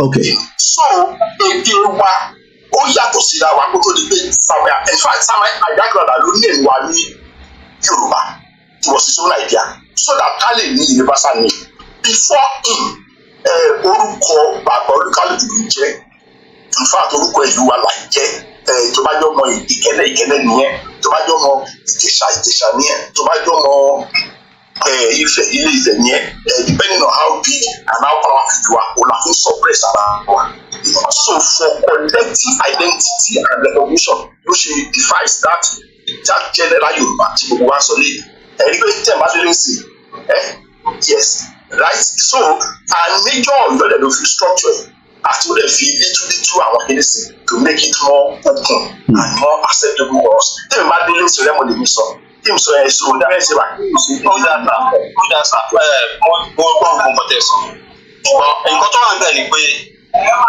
instead of pé kí a wà lọ́ndà Nàìjíríà tó fẹ́ fi English gba gbogbo culture àti ìṣesí àti gbogbo èdè wa tó fẹ́ fi gbà lórí tí àyè kóra wa jọ pọ̀ àwa tí a ti gbọ́ àgbọ́yé ara wa tó yẹ pé a ní ìṣesí tó súnmọ́ ara wa tó yẹ pé almost the same thing ní gbogbo culture wa lórí tí àṣìkóra wa jọ̀bọ̀ ká sọ ara wa di orílẹ̀-èdè so that ọlọ́pàá tiwa lè máa sọ Yorùbá tiwa àwọn sójà tiwa lè máa sọ Yorùbá tiwa àwọn gbogbo àwọn nǹkan tó bá yẹ gbogbo àwọn pírẹsidẹ́ǹtì gọ́vùnà wọn ní máa sọ àwọn èdè tiwa mi báyìí òun gbogbo wọn máa sọ so a lè ráyè láti ṣe nǹkan títí wa kò ní jẹ́ pé gbúrò mi ní tí mo wà níbàá nísìnyí mo mọ a lot of things nípa technology so mi lè jáde pé mo fẹ́ wá so mi ò lè ṣe nǹkan fún mi lè ṣe nǹkan gbogbo àwọn tí mo mọ̀ mi ò lè kó jáde fún country oní country so tó bá yẹ pé orílẹ̀-èdè Yorùbá dá dúró nísìnyí tí wọ́n dẹ̀ ní country tí wọ́n èmi á jáde síta màá sọ because èmi bá jáde síta ẹ ní láti build health care fún cancer any cancer anyone a máa cure ní ilẹ̀ tiwa but a lè ṣe mi ò lè jáde kí n sọ orúkọ bẹ́ẹ̀ ni because àwọn bí ń ṣe business làwọn bí ń ṣe so ó àwọn bẹ́ẹ̀ yẹn èmi ò lè jáde kí n ṣe ó bẹ́tà káwa tá a ti gbọ́ra wa yé no matter anybody tó create tó sọ fún wa pé Yorùbá ni wá tó kọ́ wa jọ wà pọ̀ under Yorùbá sister understand ara wa tá a gbọ́ èdè ara wa ká kóra wa jọ pọ̀ sí under Yorùbá yẹn. ẹ jẹ́ kọ́ ṣe ìjẹ́ bá tó wá pé bá ṣe ìjẹ́ ni a lè ṣe ìjẹ́ òkú bá pẹ́ bọ́lá wọn tó tẹ̀. Ọ̀dà ẹ jẹ́ kọ́ bá wa answer because mo fẹ́ fún I believe we have a female our sister our mother our auntie. Ẹ ṣé gan Mr. Olaniran Mr. Ade another 31 minutes ẹ bá wa answer the last question tó bí wá gangan yẹn. Thank you very much. Ẹ wo sẹ́rí ọ̀dọ́gbọ̀n bá fẹ́ ní Awólọ́wọ̀ ọ̀run rí ẹ̀. Tẹ bá ní àyè kẹ́ lọ kárí Drivers of Democracy Volume 1.2 right? Lára àwọn recommendation tí Bàbá Awólọ́wọ̀ gbé ní 1954 was physics, chemistry, biology. Ó ní ẹ̀jẹ̀ ká translate ẹ̀sẹ̀ dé Yorùbá. Ó ní ẹ jẹ́ kí olúkálùkù ní ẹ̀yà àbí tó ti wá ibi tó ti gbé táàgì trabalist yẹn o ó ní ẹ jẹ́ kí olúkálùkù lédè tó ti wá ẹ jẹ́ kó máa fi èdè wọn kọ́ wọn kò sí ìlú tó develop láyé tá a wà yìí tó fi foreign language as a language instruction fáwọn ọmọ wọn nílùú either German either French either Italian right Professor Babs Tafun wá kọ́ lọ fọ̀ nǹkan ó ṣe research kan ẹni gbogbo ẹ̀ Odùduwà college lólo nílé Ifẹ̀ láti class 1 tó jáde ìwé mẹ́wàá wọ́n fi Yorùbá kọ́ gbogbo wọn wọ́n wá ṣe English as a language gbogbo àwọn ọmọ yẹn pátá ọ̀hún ló pegedé nígbà tó ṣe wáyéèkì. That is a campaign of people like me. That is why some of us practice it, how we preach it on a daily basis. We tell people our science and tech is buried in that way. The solution is not the one in very clear. Ẹ jẹ́ kí n cutting láàrin méjì yẹn ẹ má bínú ẹ mọ̀ pé journalist làwọn we can cutting in between. Ìtẹ̀ ń sọ yìí nísìn pé Ifá ni kò fi ṣe kankan Yorùbá ni kò lò. Ṣé ó possible nínú Nàìjíríà ìka ṣe gbogbo tẹ̀ ń sọ ìṣá? Absolutely. That is why it's happening. Yes, it's any constitution Nigeria kan lọ́wọ́ yìí. Ó fún each governor láti ṣe nǹkan tó ń ní state wọn. Tẹ́lá lọ sí north, wọ́n fi police station wọn látàrí tiwọn Hausa náà sọ. They speak their language 100%. Tọ́ba ni pé òògùn Hausa náà máa sọ fún ẹ, àwọn àgbẹ̀ sọ fún ẹ pé bá a ti rí àwọn òògùn òyìnbó. Right? Àwa làwa ni we want to be more Catholic than the Pope ní South. Àwa lórí wo òwe. Ọ̀nà táwọn ọgbọ́n láì pè àwọn ọ̀nà bá ń jọ àwọn ìyàpọ̀ ní ibi tí wọ́n ń lọ. Mumba Mrs. Aisha ẹ fún mi ní 1 second kàfi land níbi ẹ gbọ́n sókè yẹn. Okay. It was that cool. Okay.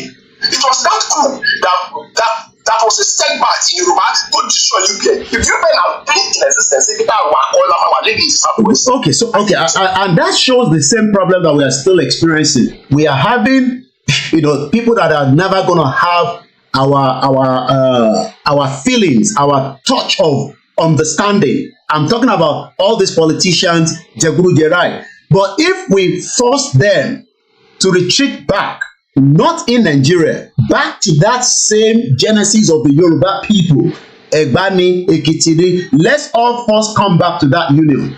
Ẹ mọ̀ pé gbogbo tẹ́ ẹ̀ sọ yìí ó máa wà straight. Ẹ mọ̀ pé ní sàn àní ní Yorùbá ní sìkà force English everybody lórí. Mo fẹ́ yes sir. Nǹkan mo fẹ́ gbé sísá mi wọlé. Àìdíà èdè àti Yorùbá nation fi yàtọ̀ ni. Okay. Pẹ̀lú àìdíà àti Yorùbá nation a lè fọ́ọ̀mù ẹgbẹ́ political party. Okay. Káwá lọ fẹ́ ẹgbẹ́ yẹn káwá lọ fi push fún narrative yẹn jáde. Okay, I think okay, ó ti yé mi nísìnyí. Okay, mo ti get point yẹn. So the same agbárí tí Tinubu ẹni sùúrù sir, the same agbárí tí Tinubu lò. Ẹ mọ̀ pé the same thing tó play out nìyẹn ní Tinubu play out when he was the governor Yorùbá Odùduwà. Ẹ wo Scotland wọ́n fẹ́ gbà yìí wọ́n fẹ́ dá wà wọ́n ṣe referendum ni ṣẹ́rí tá a bá bọ̀ tá a péjọ with same idea and form ẹgbẹ́ Tinubu is not God kò sí political leader tó lọ forever. Oh yes, definitely. Alùbẹ̀rẹ̀ ní Ògùn alùbẹ̀rẹ̀ ní Ọ̀yọ́ kájà wọlé. Okay, all right. Ẹ jẹ́ ká jẹ́ kí a female come in ẹ ṣe gan ni. The conversation is going smoothly. We are very mature there. I for the mother our mute mic our sister there, a mother, I believe, Mrs. Aisha. Aisha Buhari. Aisha Buhari. No. All right. Go ahead. All right, go ahead. That's fine. No problem. Go ahead. Go ahead. Just go ahead. Okay. Now, so self-determination time by your strength. So by only just put let's say straight roads. Only just put straight roads your time by spirit don't guide back. Sísọ pé ọ̀nà bẹ́yàn ò lè ṣiṣẹ́ ẹjọ́ ká tún ní àtìlẹ̀ ká tún ní àtìráìt ká tún gba wájú ká tún gba àyè. So it's not a straight road but whichever path tá à ń tẹ̀lé spirit here is guiding us along the right way. Now àwọn tuntun tó jẹ́ pé à ń kígbe pé a fẹ́ gba Yorùbá nation nítòótọ́ a fẹ́ gba òmìnira wa. But in such a way to don't want war. We want to use diplomatic means. But diplomatic means here, not just I like to share politically. Because even me, you know me, and this is something I your party, Baba wa Tinubu. But in Tinubu, that I say it's tomorrow, regional politics one, and even the federal politics, because see Baba wa Tinubu right there. Only one easy, okay, but I got to worry one, they're going to time changing, look at now, only something, what you call Nikutonu. What you are free Latin, what you know Germany, what you are free Latin one home, Yoruba land. In particular, and this is because Baba wa Tinubu, over a year. Everybody say the 6 political governors. What he come together, what he share meeting. So in content interest of way, NJ can get involved the regional politics one for now. Because Taba while regional politics one, you might not agree. But some of our ethnic neighbors, what in culture no one. See about what you see regional politics one, and we now start to pull out these governors. But in combined by that session, if we are all of us Yorubas are not turning to conservatives, but in combined by that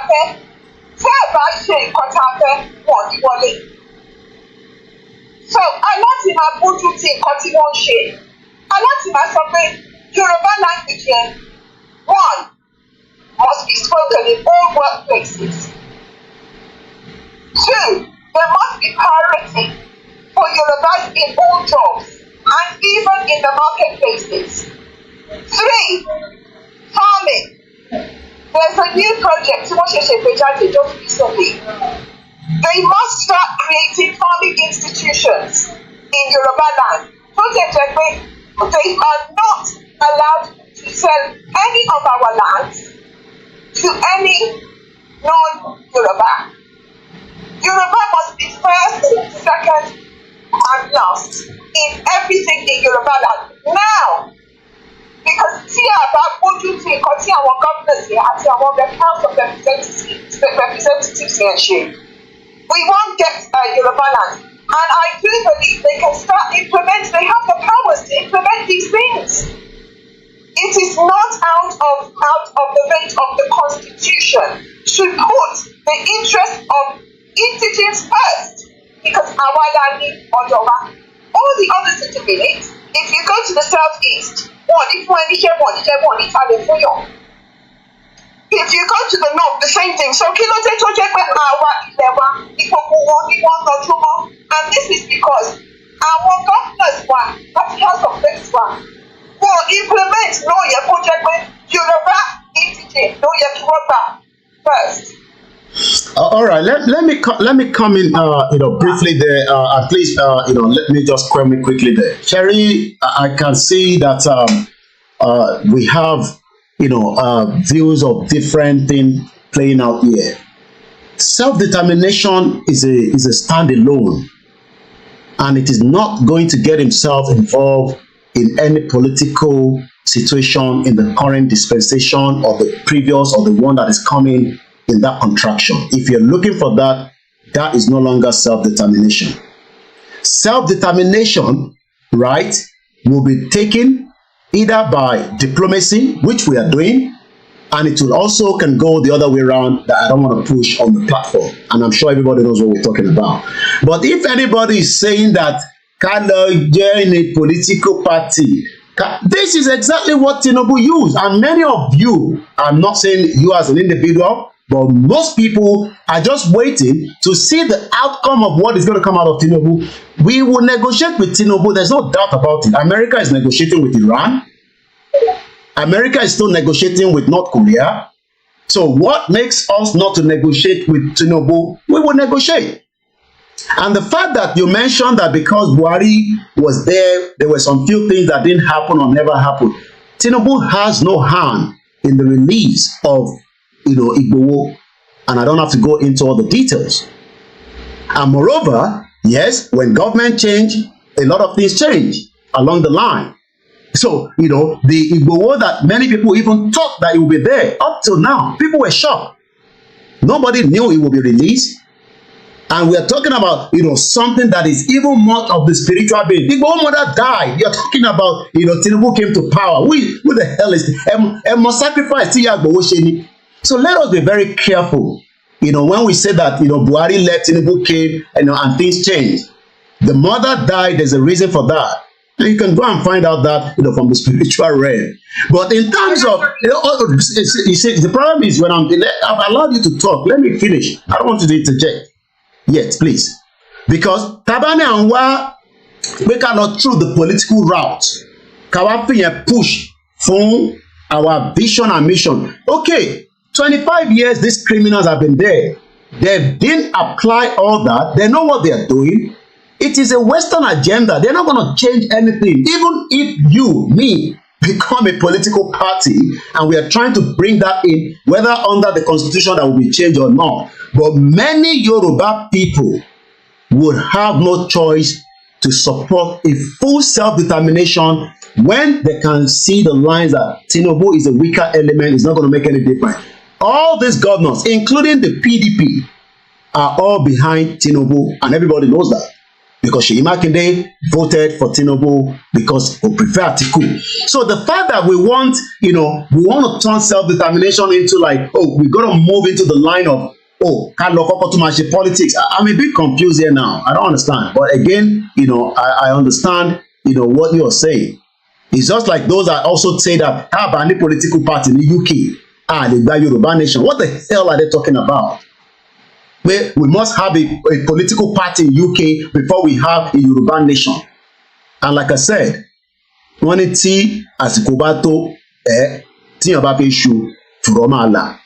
Sikoyan titoni wo poto wa, but like I said, diplomacy is been on the table. It's not because of Tinubu. Diplomacy was on the table even when Buhari was there. I know what we could have done for us to have gone a little bit further.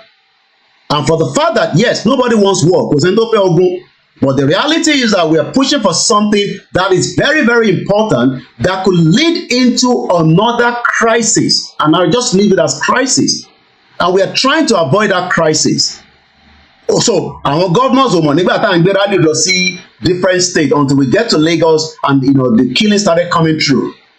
So let us be very careful. So but again, when people say, we will form a political party, and that political party will be used, to push the narrative of a Yoruba nation to come out. I fully ready. Taba ready, I am not talking about what is happening in Kenya.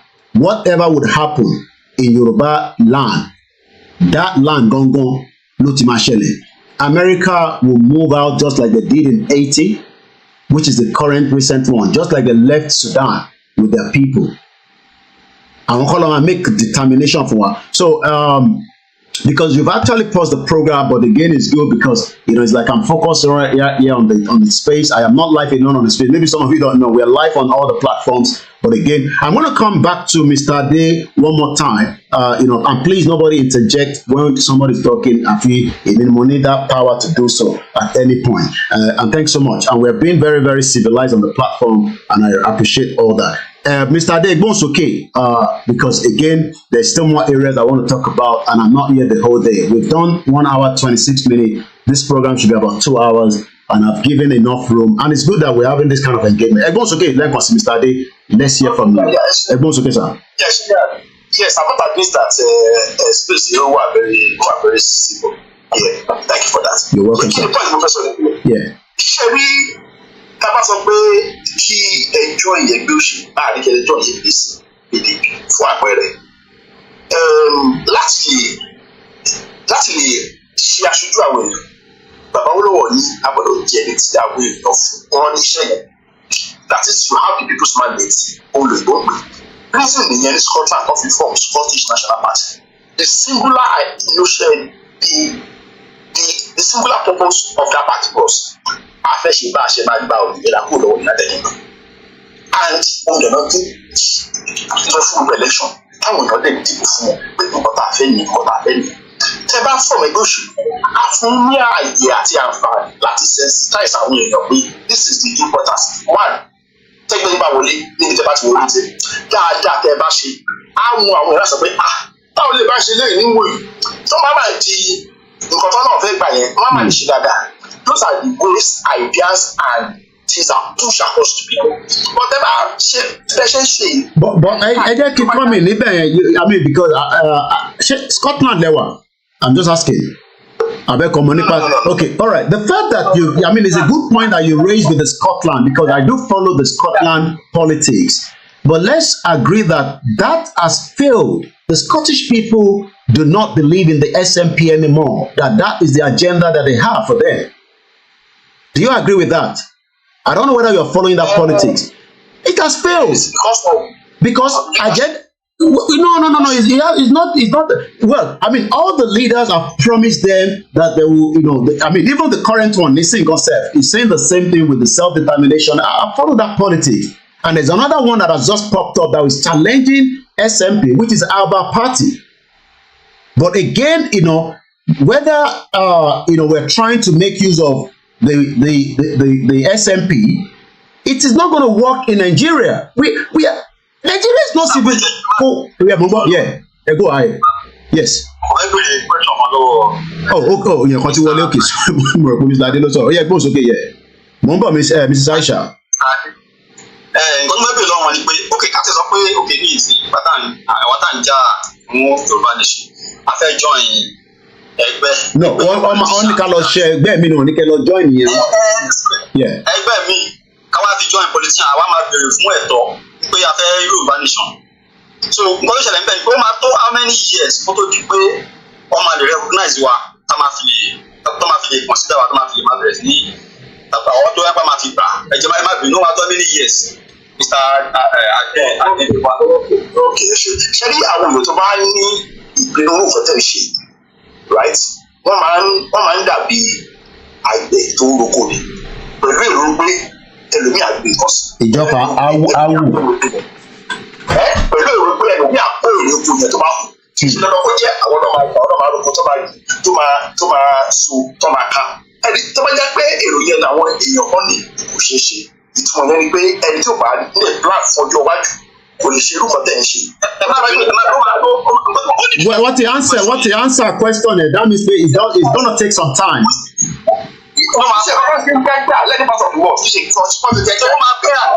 Oh yeah, definitely. Tẹ́lẹ̀tẹ́lẹ̀ ó ló di pé ìgbà tí Buhari ṣì wà ń bẹ̀ tí bá fẹ́ jẹun at least lọ́jọ́ kan gbogbo owó tí máa fi jẹ lọ́jọ́ kan ó lè má ju bíi 3,000 àbí 3,500. But tí máa fẹ́ jẹun mo ṣe ń jẹun gbà ẹ́ nísìn ní mo ṣe wà nísìn àlè má ṣe máa tó bí 10,000 naira. Ṣé understand? So iṣẹ́ tí mo lè ń ṣe kò tó kọ̀ọ̀kan so mo manage. So nísìn nǹkan tẹ̀ sọ ni pé because owó tí ara ìgbà ní ara tẹ́lẹ̀tẹ́lẹ̀ ní 20 naira òun ló ń ta nísìn ní 100 naira. So ká sọ pé tábàtì sọ pé àlọ́ fọ́ọ̀mù nípa fẹ́ẹ́ gba Yorùbá nation. So ká sọ pé ó wọ bí ó tó bí 2 years nísìn. So before that time gbogbo tí mo rà ní 100 naira tó ń kọ́kọ́ ìgbó tó ń tẹ̀ àwọn ta tẹ́lẹ̀tẹ́lẹ̀ tí mo rà ní 100 naira yẹn. So which means àti máa rà bí 500 naira. So ká ló máa ṣẹ́kù nígbà yẹn. Ẹ má bínú tó bá ti máa kọjá 6 months. Well, I mean, apart from that, I'm just making a comment there. Most of us knows that whatever is happening in Nigeria today, whether we like it or not, there's an influence of the British involved. Ṣé Mr. Ademo, I mean, do you agree with that line or not? Okay. Oh yeah, go ahead. 1 second. Okay. Yeah. Okay. Yeah.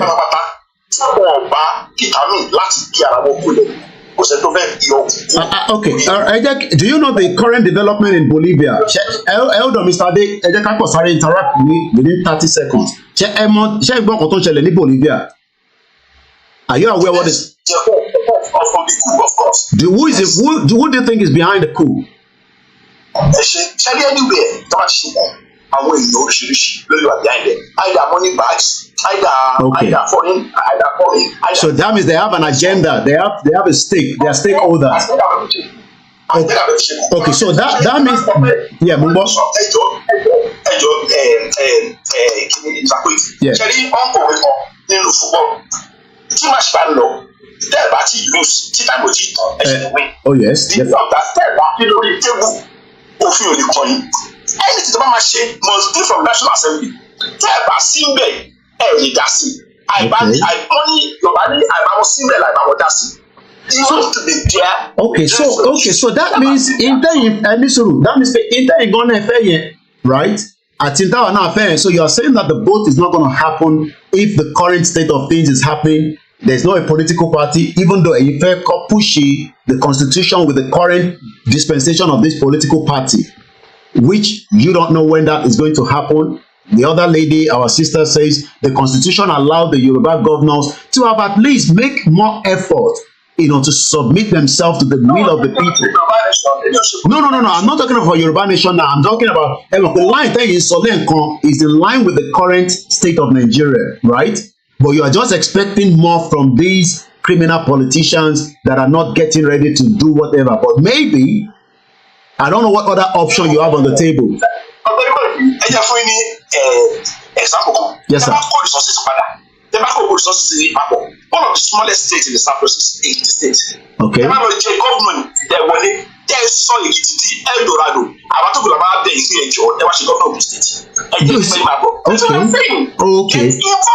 Okay. So that means we should be pushing. We should be pushing. No, share for Yoruba nation. Any cost the roadmap.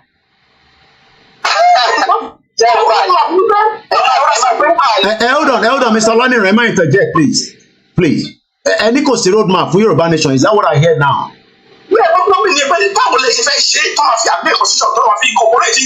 Okay. All right. Okay. No, there's no coup. We are not coup plotters.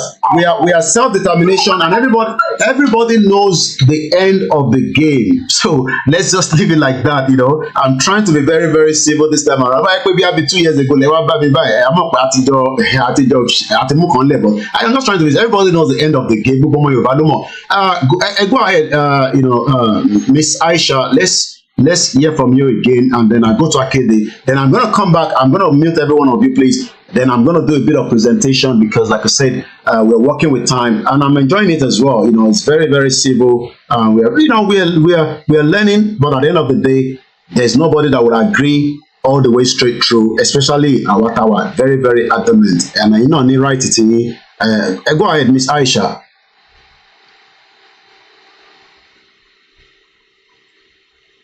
I think it's back. Are you back? Oh, she's in with two. Can you unmute yourself back again?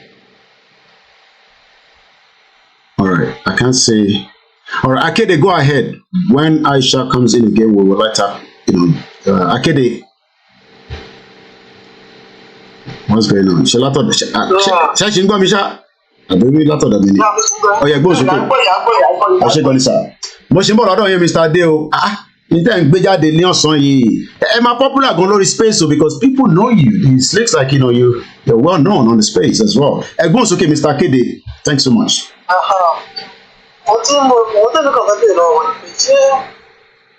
The same politics provide was a kill, snatch, and get the no, you never look campaign for one. Okay, àwọn èèyàn tó bá fẹ́ pè wọlé ní right láti pè wọlé àwọn èèyàn fẹ́ ní wọ́n ní kó ìkẹ́ ẹ̀jẹ̀ ká pè wọlé o ẹ̀jẹ̀ káwọn tó wà lórí space ṣe tán máa pè yín wọlé. The current system tó ń lò lọ́wọ́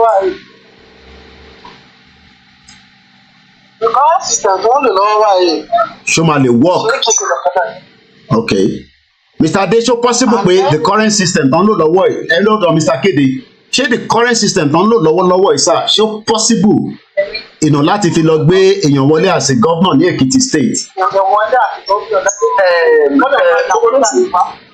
Yes sir. The last election wọ́n ní ìlú àkọ́kọ́ làárùn Bẹ́ẹ̀ni. The last election was one of the most peaceful ever. Tito Ogun, Tito Lagos. Things are changing. Okay. Okay. Tẹ́bá kóra yín jọ, tẹ́bá bá yín sọ̀rọ̀ pé àìdí àwa rè Yorùbá ò kì í jà. Àwọn tí olùwọlé èkó ló máa ń dàbò yìí. Ẹ̀jẹ̀ wọ́n mọ̀ pé iṣẹ́ ti tẹ́bá òkú àgbẹ̀. Bí Tinubu ṣe dàrú, Tinubu dàrú díẹ̀ o, àbí tẹ́bá fi parọ́ mọ̀ ẹgbọ́n sókè. Ọ̀yà ẹgbọ́n sókè. So nǹkan tó wọ́n sọ pé tẹ́bá kóra yín jọ, tẹ́bá kọrin yín tó ní bá dùn, àwọn èèyàn jó sí. Ọ̀dà, okay, all right. All right. Join the political party constitutionally láti change the law. Wọ́n ṣe change the law nìyẹn. But then àwọn ọmọ yẹn ṣe wúpẹ́ káàkiri. All right. Okay. All right. Ṣé tí wọ́n ṣe politics ní Nàìjíríà ní náà dédé náà máa bàdá dé ra wá kiri. Wọ́n ti ní gbogbo yẹn tí wọ́n níyàn wáyé mọ́ Mr. Kéde wọ́n níyàn. Wọ́n ní ẹni sùúrù ní 2019 Mr. Ade Ogun State ẹ wá dárúkọ yẹn ní 2019 wọ́n máa fi lynch ní Ogun State nígbà tí wọ́n cover election. So kò rí bẹ́ẹ̀ mọ́ ọ̀dà torí pé bí a mọ̀ wá cover election yẹn torí mo ti ń ṣe Yorùbá Nation ọ̀dà ẹ ṣé gan ni. I've really enjoyed the discussion on the space and we have been very very civil and ọmọlúàbí ethos. I think what our all the Aisha, you'll be the last, not the least. Ẹ̀gbọ́n sókè. Ẹni tó bá fẹ́ pè wọlé lẹ́yìn tẹ́ ń wò wá. Nọ́mbà tẹ́ máa pè ní +44 740 440 5917. Fún èyí tí ẹ bá fẹ́ pè wọlé ní orí call ní mò ń bọ̀.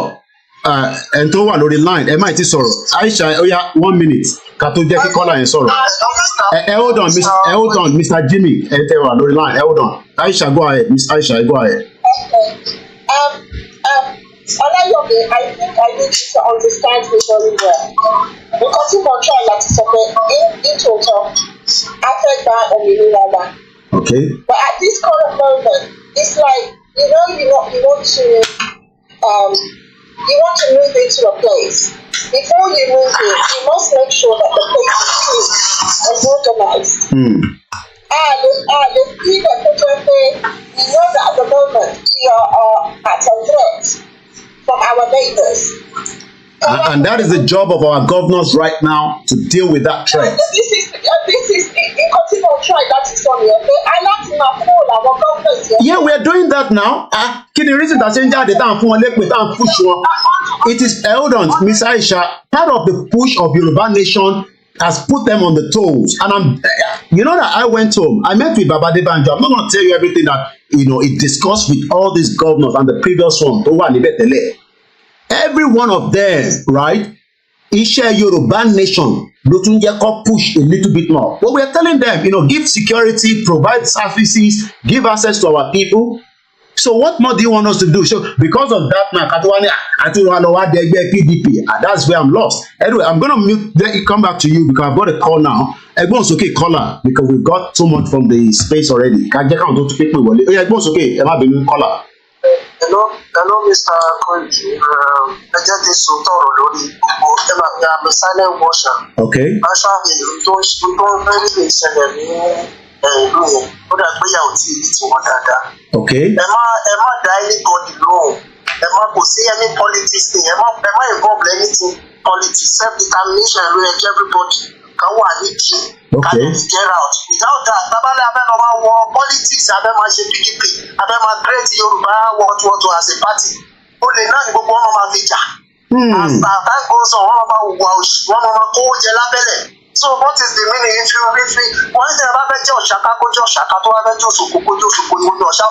but without that political party system, difficult. I've heard this as well from our own form political party in the UK.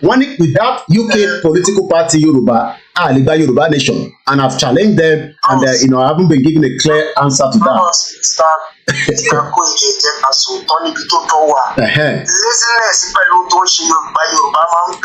Okay. They need to handle on this thing once and for us. ẹ má gba àwọn ẹ má gbọ́rọ̀ sí wọn lẹ́nu o ẹ má gbọ́rọ̀ sí anybody lẹ́nu ẹ̀yin tẹ́ fight freedom ẹ má gbọ́rọ̀ sí lẹ́nu tọ́ba tí wọ́n máa lọ máa ṣe politics ó lè náà máa lọ máa fi jà the same problem ló máa kọ́ tó bá tún yá. Ó tọrọ mo sọ fún yín ẹ kọ́ sílẹ̀ kí mi lórúkọ mi tó bá lọ́wọ́ politics ó lè náà máa fi jà so mi ò I don't have anything more to say. Thank you so much. Ó dà pọ̀ tó wà lórí space ẹ̀yin tẹ́ fẹ́ pè wọlé we still have ample of time that we can allow you to interject and come through. I'm still going to ask some of the, I have 4 speakers and beautiful speakers, and we have a lot of people that are commenting that, there's a lot going through. But and I'm happy that, SMP was touched on. SMP failed, the Alba Party pull up. Alba Party is pushing for at least, probably about 7 seats, I don't know. But SMP, I believe, I don't know what is going to happen. Conservative are not doing very well. But the fact remains that when people are saying, how are you going to achieve and get this self-determination, whether you're going to call it Oduduwa Republic, Yoruba Kingdom, because a lot of people disagree with even some of the names that is being used presently right now. Let's take another caller because a program. Mine is to tell you that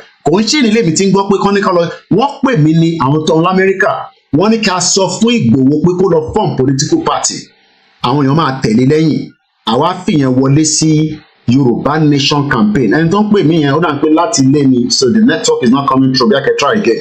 There's another new entrance tó ṣe send a request and I'm trying to approve your request Bashorun but again I love the fact that I believe, and I know that my brother was saying APC, and I don't even know whether you're APC or not, it's not the issue. But I know that many Yoruba people are just trying to remain behind that closed door. With Tinubu ní kankan tó fẹ́ ṣe, but tebani kí a lọ join political party. Okoya, please. Ṣé rántí pé Tinubu will not change the system, and I'm not saying that it might end up changing it. But tí Tinubu bá lọ tó parí 4 years, tó parí 8 years, ṣé ní àárín yẹn náà ni ẹ máa wá lọ join political party tí power bá tó padà sí náà? Ǹjẹ́ envisage what danger we are in already? Danger yẹn là ń sọ fún àwọn politicians wa work on that. Ẹ̀yin lówó lọ́wọ́ àwa Yoruba Nation, we are just a movement. Don't expect us to be going into the forest. Yes, Igboho decided to do that, but it's not his responsibility. Igboho put a full stop to what this government should have done, and they failed every single one of us. So that alone is the reason why people rally around Igboho around the world. So the fact remains that I need to join political party. Ẹni tó bá ní ojú ń dùn wọn ò rí gbogbo rally tó ṣe ní Nàìjíríà irọ́ lẹ pa.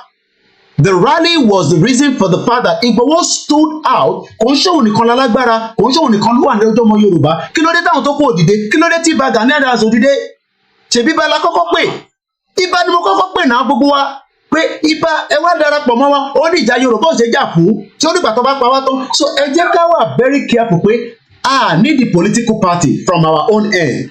Igboho stood out. Ìdí tí wọ́n ṣe wọlé lọ pé pa nìyẹn. Mo mọ tí wọ́n sọ ẹ rò pé mo máa ń ṣeré mo mọ tí Sultan of Sokoto ń sọ lórí Ìgbòho pé tó bá mú Ìgbòho kúrò nílẹ̀ gbogbo tó kù kékeré ni wà láìka láìsí wọn bí láìláṣíláhùwà láṣẹ Èdùmàrè gbogbo tí mo sọ kò ṣe pé mo make it up. Àwọn northerners kan pé àwa ni kò ń ṣe pé wọ́n sọ fún mi kò ń ṣe pé wọ́n pè wá pé tó bá mú Ìgbòho kúrò lọ́nà kékeré ní tó kù àwa tó kù máa sá lọ. So for the fact that Ìgbòho is representing us, kí ló dé táwọn governors ní ọ̀fi ọwọ́ kún Ìgbòho? Ó dá kó tẹ̀ jẹ́ pé security yẹn lásán lóòótọ́ àwọn kan fi ọ̀nà sílẹ̀ fún wa. I will not be lying. Dàpọ̀ Abíọ́dún fọ̀nà sílẹ̀ fún wa nígbà tá a wọlé lọ bá wọn lógùn state, but later on ó deny ẹ̀ nígbà tí Buhari fi fẹ́ pọ̀n tó fi pàjá. So ṣẹ́rí Tinubu ni ó ń fún gbogbo ẹ̀yin tí ẹ ṣe ní this kind of Nigeria yẹn nítorí pé Tinubu ni o. By the time tí Tinubu bá ṣe tán intan sọ ìkọlà wọn máa sọ ọ ẹ jẹ́ ká rántí o ẹ lọ gbọ́n tí Sultan of Sokoto sọ níjẹta ó ní it will take decades with an S ká tó resolve ọ̀rọ̀ terrorism. ṣé nínú ẹ̀ náà láti máa lọ máa ṣe politics pé kò yé mi o ọkọ ya gbóhùn sókè mo ń bọ̀ lọ́dọ̀ ẹ̀yin èèyàn mi ní Twitter space gbogbo yín ni mo gbádùn èmi níbí báyìí mo máa ń sọ àbáyàn kankan jà ọmọ ẹgbẹ́ APC wá bá wa sọ̀rọ̀ ká gbọ́n tó fi sọ but ìyẹn ò ní change ìrìn àjò táwa wà lórí ẹ̀ àjọ máa kọ́gbọ́n ni wọn náà gbọ́ lọ́gbọ́n náà láti ń ṣe kinní kan ni ẹgbọ́n sókè Mr. Akoya. Program yẹn ká sọ̀rọ̀ ṣé ń gbọ́ mi báyìí. Loud and clear. Alright, ṣe rí mo ti wọlé tẹ́lẹ̀ mo tún jáde padà so mo ṣe tó padà wọlé nísìnyí so mo dà at least mo gbọ́dọ̀ àbí mo gbọ́ little things nípa kan tí ó wà lẹ̀ ẹjọ́ mo fi Ọlọ́run gbà tó dá yóò wọn àti ọ̀run mo fi lè dùn àrẹ̀bẹ̀ yín ni o bá a sọ fún bàbá ẹ má ṣe rí gbogbo ṣe mọ̀ sí àwọn nǹkan tó ń ṣẹlẹ̀ ṣe mọ̀ kí àwọn èèyàn wọn ò get them just say àwọn saboteur àwọn ọmọkàn tó ń lọ mọ́ kó má jẹ́ pé nítorí ẹ̀ ń sìn they are coming to their àwọn èèyàn wá ń rán àwọn èèyàn wá I'm sorry I don't know mo kàn ń èmi kàn ń sọ nǹkan tí mo kàn ń try láti read nǹkan tó ń lọ yìí sí i for us to kí èèyàn wá wọnú politics ẹ gbàgbé ẹ jọ nítorí Ọlọ́run àwọn èèyàn ti fi àwọn èèyàn nínú Nàìjíríà báyìí àwọn tó ti wẹ let me tell you something a lot of people tó jẹ́ àwọn ọ̀rẹ́ mi àbí àwọn ìpínlẹ̀ tó ń tún mọ̀ mí they are telling us something now pé time to dey ká jáde lílé àjáde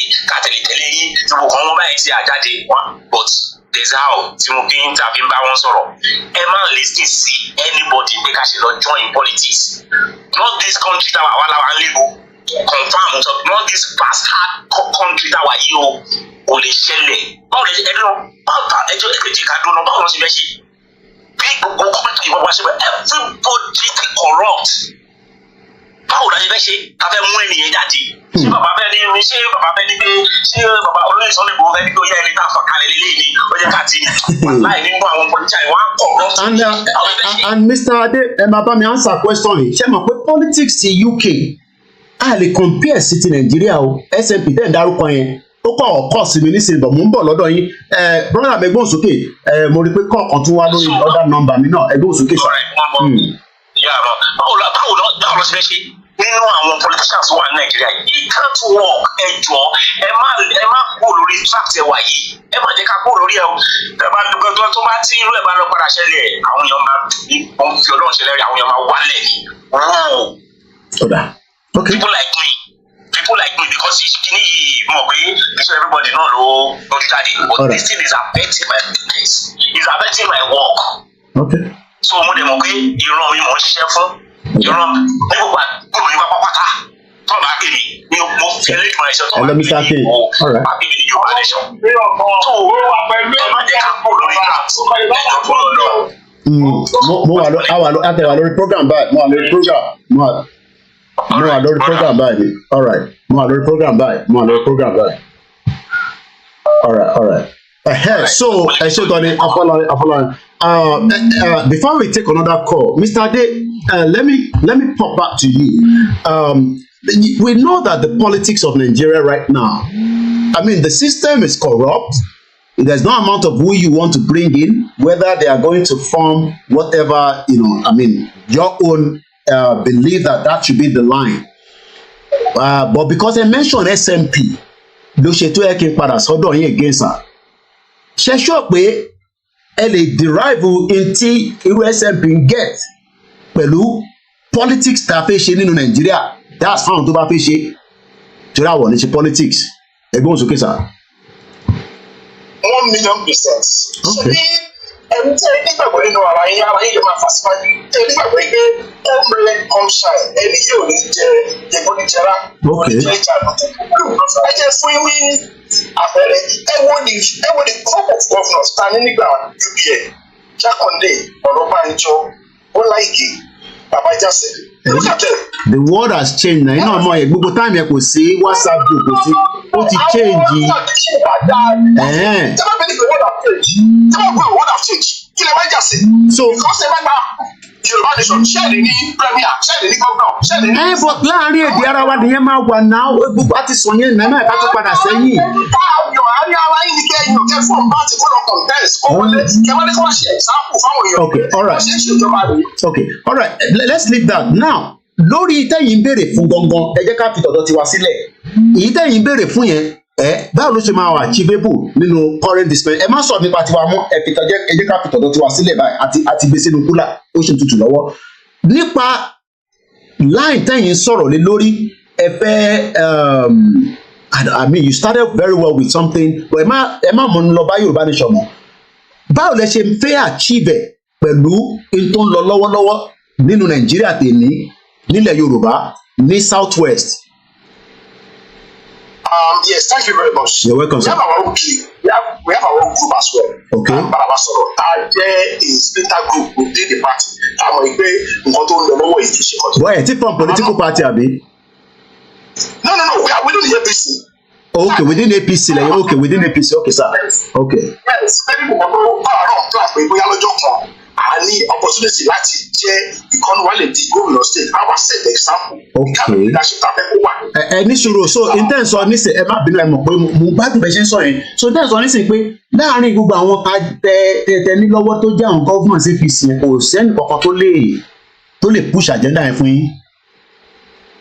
No, not at the moment. Okay, very good. I'm liking that because you're being honest. So bí Dayo Israel lọ́jọ́ iwájú ó lè wá di governor àbí? Mo kàn sọ ni o. My dear. But what happened if APC breaks up again? Because there's probability kó lè break. That means kẹ́kọ̀ọ́ ti lọ some other party ní àbí? No, of course. Okay. Because very at the moment, Nigeria lady, as a man sọ̀rọ̀ wa, kò tí ì sí ẹgbẹ́ òṣèlú of ideological base. Okay. Ọ̀dà ẹ mọ̀ pé network ẹ má bí network tí dání tó ń pè láti Nàìjíríà ó ti ń pè látẹ̀ kan. So ẹ jẹ́ ká kọ̀ fún ọ ní pẹ́rẹ́pẹ́ ẹ má bínú sà ẹ má bínú. Ó yẹ gbóhùn sókè Mr. Adeboboye. Brother mi kò kékeré kó ètò mo rò pé life lẹ́wà lórí mo. Life náà ni life ni sir. Mo ń bọ̀ Miss Aisha again. Yeah. Number one, about whatever politics about Yoruba nation, about politics the Yoruba nation gbà. Torí ways àti Irish wà bẹ́ẹ̀ fún election láti orí ọdún wọn ti gba country o. Àmì owó nìkan la nídìí o, owó nìkan la nídìí àti ọmọlúwàbí ni a máa gbé dání àti owó. Ṣẹ́rí owó yẹn tó máa ṣiṣẹ́ so many things. Kò sí bí a ṣe ní Yorùbá nation gbà tí a bá ní owó dání.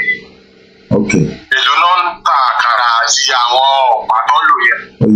Nígbà máa lọ sí tírénì ẹni, àárín wá yí ẹ̀ a máa lọ tírénì olóyè àwọn tá a máa tírénì. Lẹ́yìn wá yí ẹ̀yẹn on 6 months tá a bá lọ tírénì yẹn pẹ̀lú owó tá a bá. Owó nìkan la need pẹ̀lú ọmọlúwàbí. Jẹ́rí àwọn ọ̀tá inú ilé kan wà tó jẹ́ pé ó yẹ kán ti get rid of them. Àmọ́ kọ́kọ́ máa mú àwọn yẹn kúrò, àwọn yòókù kó máa gbé bẹ́gà lálùsọ pé àlè ní Yorùbá nation àti pété àwọn politics. Okay, ẹ má bínú because I'm trying to be very, I'm trying to play the devil advocate but gbogbo mo mọ ibi tí mo wà lórí ọ̀rọ̀ tẹ́ ń sọ yẹn lọ. Àwọn kan ní àwọn ọ̀fẹ́ ọ̀nà yẹn sẹ́ kí ló dé tẹ̀ ń lọ sọ́nà yẹn kí ló dé tẹ̀ àfẹ́ṣẹ́ ní political way kí ló dé tẹ̀ ṣe ní political way Koiki ẹ má lọ sọ́nà ẹ fẹ́ ra kàrà ẹ fẹ́ ra kéńké ẹ fẹ́ ra wọ́n ti bí níjọ́ kan lórí Twitter space kan rí pé àṣebí mo sọ pé mo máa ra àkàrà máa ra kéńké. Níbo lè ti rí ní Áfíríkà rí tí political way solve anything. Wọ́n ní ayé ti dájú ti tẹ́lẹ̀ lọ Ọbásanjọ́ sọ fún yín pé anything tẹ́ bá fẹ́ ṣe ní Nàìjíríà ẹni láti tún ìṣe. Bàbá ẹ̀ tún rán mi létí màá lọ wá fídíò yẹn jáde nísìnyí ó sọ bẹ́ẹ̀ lóòótọ́ ó sọ bẹ́ẹ̀. Or dialogue kò lè àkọ́dédé àti time for dialogue àmọ́ pé dialogue yìí dey work. Àkàrà yẹn gangan gbogbo ẹni tó bá kú máa kú ẹni tó bá kú máa kú. àfikú bọ̀ 28,000 ló kú nígbà Buhari àfikú bọ̀ 28,000 mo kàn ń sọ ní àfikú bọ̀ 28,000 ló kú nígbà Buhari. Okay, ọdúnlá tí ẹ jẹ́ ká pause ẹ jẹ́ ká jọ pause ẹ ní sùúrù ká jọ gbọ́ fídíò yìí kò pé 1 minute mo fẹ́ òbí á the same video tá à ń sọ̀rọ̀ lórí ẹ̀ náà ló bọ̀ sá. Now, you see, you Obina, you have everything going for you. And I don't want you to feel discouraged. Please, things are bad in Nigeria, but I believe it's only for a short time. Because it depends on you. Whatever my generation might have done wrong, And I will be the first to admit that my generation has done a lot wrong. It's for your generation to do it better. And don't just sit down and complain. Don't just sit down and complain. Sitting down and complain is like the anger of the cripple. You're on the same time, you will be on the same ground, on the same level, but you have to be proactive.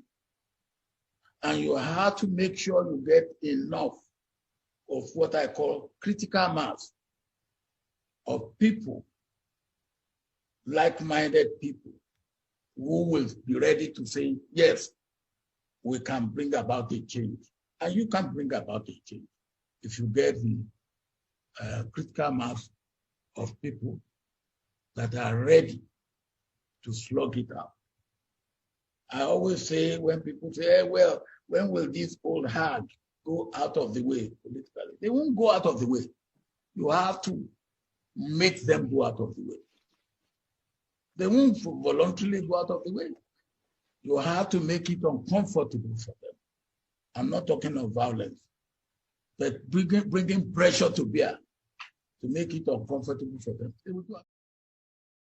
A ti padà sórí ètò yẹn, ẹ jẹ́ ká padà sọ́dọ̀ Mr. Ade lẹ́ẹ̀kan sí Miss Aisha mo ṣe ń bọ̀ lọ́dọ̀ yín, mo kí gbogbo àwọn èèyàn wa I'm sure tó bá tún fídíò yìí wò orí àmà lana pé kí làwọn gbọ́ lórí Koiki kẹ̀ pẹ̀lú àwọn tó ń sọ̀rọ̀ yìí, but again ẹ máa rántí pé kì í ṣe kankan náà.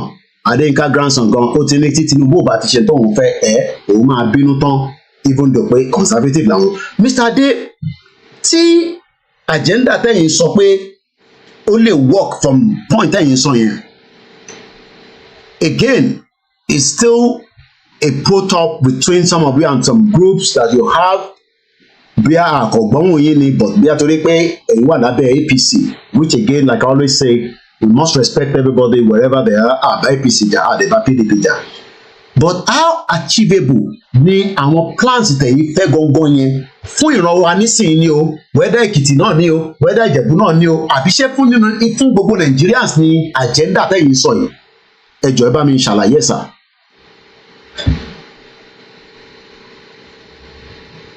Bàbá yìí ti lọ mú kọ o, pọ̀ sí lórí ètò mọ́, bí àwọn ti pè wọ́n lẹ́nu iṣẹ́.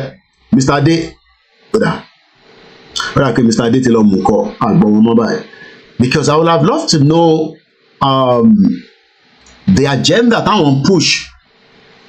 Wọ́n lè ti múná lọ àwọn lè sá lọ kí ló dé màtá mo kí ẹ Rúgì Giant tó tó jọ mẹ́ta. Miss Aisha, there's a point that you raised that I want you to help us to push more about it. What should our governors be doing? Let's put Yoruba Nation aside. Let's push whatever agenda aside. What do we expect our governors in the Southwest to be doing for our people? Yeah, this is the point. This is the angle that I'm coming from. Go ahead. Angle telephone where no one see. We are having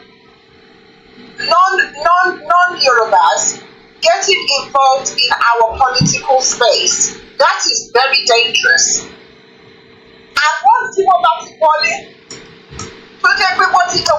it's like tí kò bá sí ihò nínú ògiri fún aláǹgbá láti wọlé kò lè wọlé.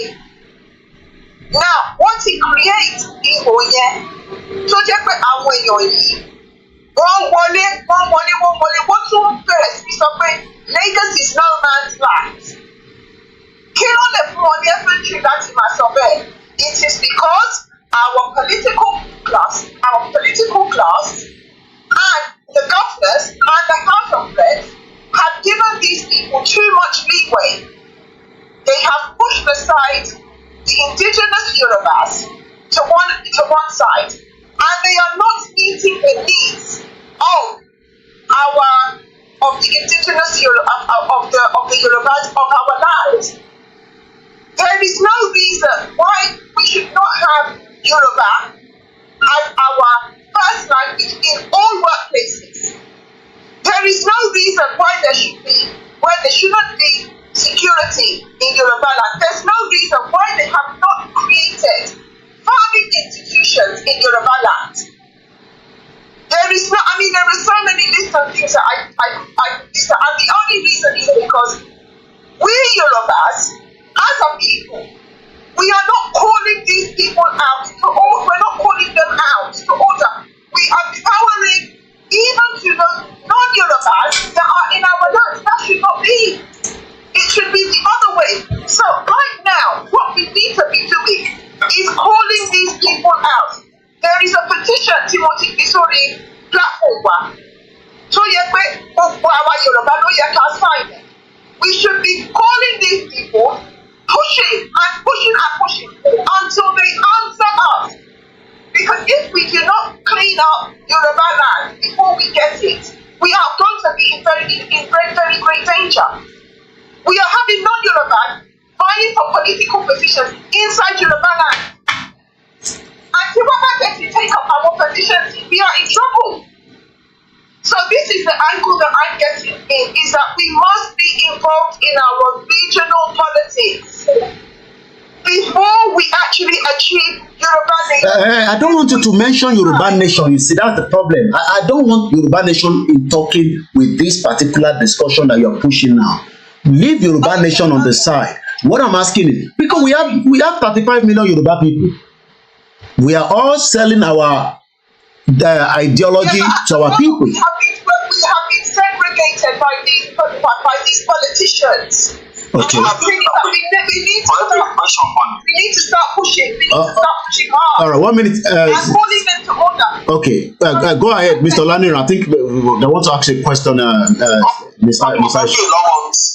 Aisha ni pé tó bá sọ pé Nàìjíríà one Nàìjíríà kí ni ó mean sí yín? No. Mo fẹ́ ká tún gbé lọ sọ́nà ti Yorùbá nation for now, because the question I've asked her, let me rephrase it, is what should our governors, because Nigeria is still existing, there's no doubt about that. Nobody has said Nigeria is not existing anymore. What should our governors be doing at this particular time? The same time lájọ wà ní Nigeria is 3 p.m. ẹlòmíì ò tí jẹun, ẹlòmíì ti jẹun, security ni kí ló yẹ kó máa ṣe? What Nigeria mean yẹn àbí ẹfẹ máa bẹ? Yeah. I'm trying to tell you, we're not pushing enough. But we are all. People at home are pushing. We are pushing. Okay. No, that's fine. But this is what I'm saying. But people voted for the same people. Remember that they voted for them. Okay, but this is what I'm saying, that we need to get involved in the regional politics. Yeah, but there are people involved already, but we don't have to push people that are Yoruba nation into that. What's happening is everyone is cowering. We are cowering to the demands of certain. We have even been subjugated in our own land, that we are even cowering to people that do not even own our land. So are we saying? Let me get it clear. So are you saying now that the Yoruba nation will make more push? Maybe that is why you are looking in that line. Yeah, we that we're calling for the Yoruba nation, we should join with majority of us of the conservative Yorubas. Okay. And push these governors. But so what happened to what happened to those conservative Yorubas? Why are they not making that push? Why do you need the Yoruba nation? They are, but if we that we're calling for Yoruba. So that means you are not making enough push. No. I'm saying at the moment, no, we're not pushing enough. Yeah, but that is where you should be pushing your campaign to. Maybe you should be pushing that campaign towards that end while we are pushing what we are pushing as well. What about that? Which is exactly what we're saying. It's Okay.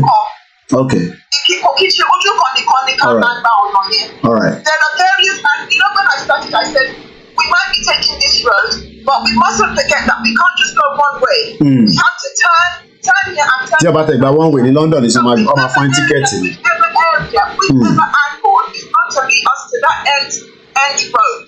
Okay. Is what we should be taking. All right. Like I said, there's a petition I have on my platform.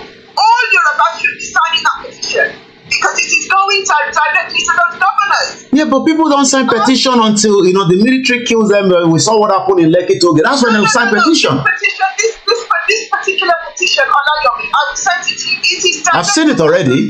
I think I've seen it in one of the groups. I've seen it already. So we need to be pushing that petition. That petition should get to the end of the road so that all our governors Okay. Then we need to be writing letters. So to these governors that are not going to listen to you anyway, because they're criminals. No, but at least it's not a matter of them not listening. If we are many, and we are your one level. Okay. They will do something. You can't just make that assumption. All right. Okay. All right. You can't just make that assumption that they're not going to do anything. Well, yeah, but they haven't done anything. We know that. They haven't done anything. They've been there for how many years now? This is their second term. Let's take this caller. I'm telling you the reason they're not answering is because we are not pushing enough. All right. Okay. I'll come back to you. All right. Let me pick the caller. I'll come back to you in a minute. Hello, caller. Easy. I'm gonna push the petition for our governor with it. You go. Yeah, goes okay. Easy. Media gbogbo media ọmọ Yorùbá káàárọ̀ ẹ̀ka sàn ẹ̀ka ìgbà ìjọba wọba ìsìtọ́lá ló sọ̀rọ̀ Ọlọ́run ọ̀rẹ́ mi òyìnbó rẹ̀ ti pọ̀ jù aláwa kan sẹ́ àní àfẹ́ gbọ́ nothingness for Yorùbá nation àgbogbo tẹ́lọ̀dún democracy gbogbo military stem sọ yẹn òyìnbó ti pọ̀ jù àwọn Yorùbá ebi ń pa wá nílẹ̀ Yorùbá bẹ̀rẹ̀ bàjẹ́ mi àìrọ̀ ọ̀dà ẹja sọ̀rọ̀ bá ti máa lọ ẹ̀yin gọ́vọ́nà àti gọ́ọ̀mẹ̀ntì gbogbo ẹ̀yin sẹ́nitọ̀ ẹ̀yin ṣe bẹ́ẹ̀ bẹ́ẹ̀ gbọ́ ẹ bẹ̀rù Ọlọ́run o ẹ bímọ o ẹ̀yin bímọ yìí àní bí ń pa àwọn èèyàn Ọlọ́run fún ìdí aláì ẹbí ń dèbò bá kọ́ àti bá ti rí kọ́ tó pọ̀ tí wọ́n ti rí ọdún tí ti fọ ẹ àbájọ Ọlọ́run bá ń gbọ́ oṣù gbé bọ̀ bàjí mi we need to go Yorùbá people have to be under wọn Biafra ni àti Haúsá ẹjẹ́ a máa lọ all this òyìnbó ti pọ̀ jù Mr. Tinubu the president Jagaba ẹ wo kọ́ tó ń ṣẹlẹ̀ gbogbo ilẹ̀ Yorùbá yẹn náà kò jẹ́ kó rí bẹ́ẹ̀ náà àwọn pípọ̀ ti wọlé wọ́n ti kọ́nà wá sí so what's going on ẹ̀jẹ̀ lọ di minister of defence wa ẹni gbogbo tó sí yín ọ̀hún yẹn gbé kó bá wọlé àmìrà o ẹ fi gbogbo yẹn lọ o ọdún mẹ́rin lẹ́yìn within 4 years ẹja sọ̀rọ̀ ká gbọ́ sí round table bí kò ìdílé sọ ká gbọ́ sí round table ká sọ kí ni kúnákúná tọ́ba ti jáde wọ́n ti jáde nìyẹn o gbogbo everybody wọn máa sùn àsùn lórí títì Ọlọ́run bá ń gbọ́ Mr. Tinubu kò tí ì dojú ẹ̀yẹ jẹ́jẹ́ nígbà tó ṣẹlẹ̀ ní Kenya wọ́n ti rán wọlé ẹ̀ẹ́dẹ́gbẹ́yẹ tó rẹ̀ ṣẹlẹ̀ ní Nàìjíríà o $6 ló sọ̀rọ̀ for Miami orúkọ mi ò jẹ́ Azeez orúkọ mi àwa ti rí àwa orúkọ tó ń bọ̀ ni o Mr. President House Speaker Mr. Basharu ẹ̀yin Yorùbá dínkù ẹ̀yin Yorùbá senators ẹ̀jẹ̀ àsọ̀rọ̀ ẹ̀sọ́ kúkúrú sí i o torí tó bá ti tójú ẹ̀ ní àwọn Yorùbá ẹ̀dẹ̀ ń pa wá ẹ̀ ṣí bọ́dà dẹ̀ no all this pollution and all this problem kò ní sí.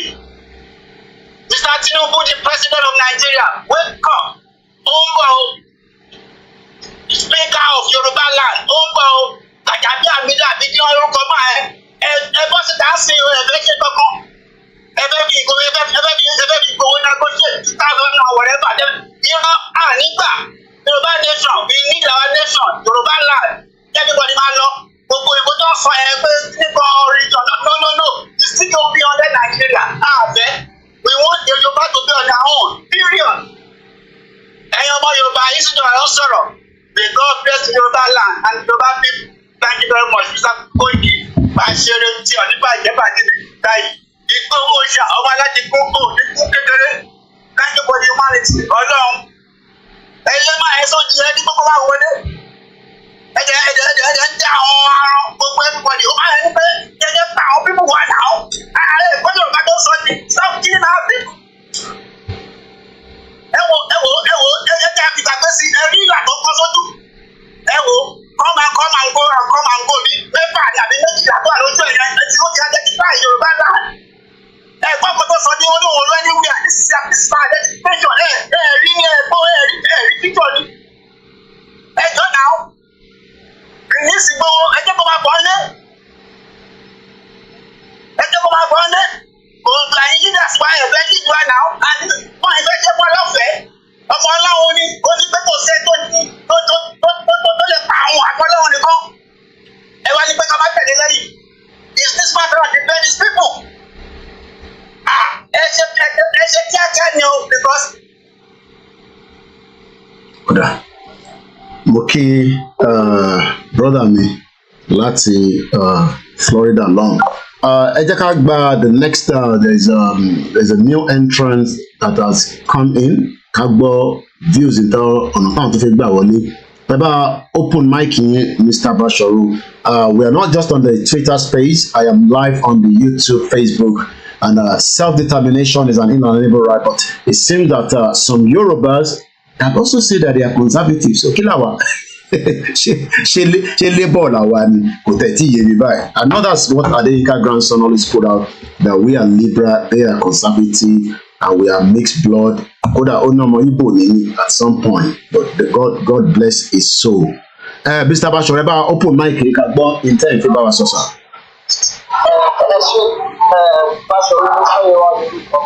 Ẹ káàbọ̀.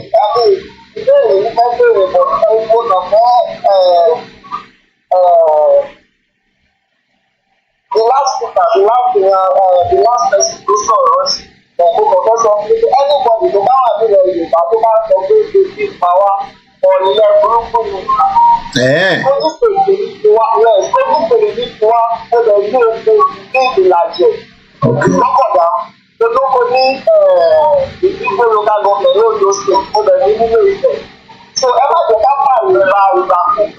ní ọ̀dọ́ kọ́dọ̀ máa bèbè lórí tó tó bá bá lọ sínú oko lọ́kọ̀ kò sí àti ìgbọ́n ní security challenge lọ́kọ̀ ní Ọ̀ṣun state. Bábẹ́ máa gbé yẹn ló wá ní ìdìbò mẹ́jọ wọ́n máa pariwo pé kò tó tó pa wọ́n pé gbogbo ẹ̀ ní ìjọba olówó máa gbé tó ní ìgbà yẹn tó bá ń parí ẹ lọ sí oko ìjọlọ́kọ̀ kò.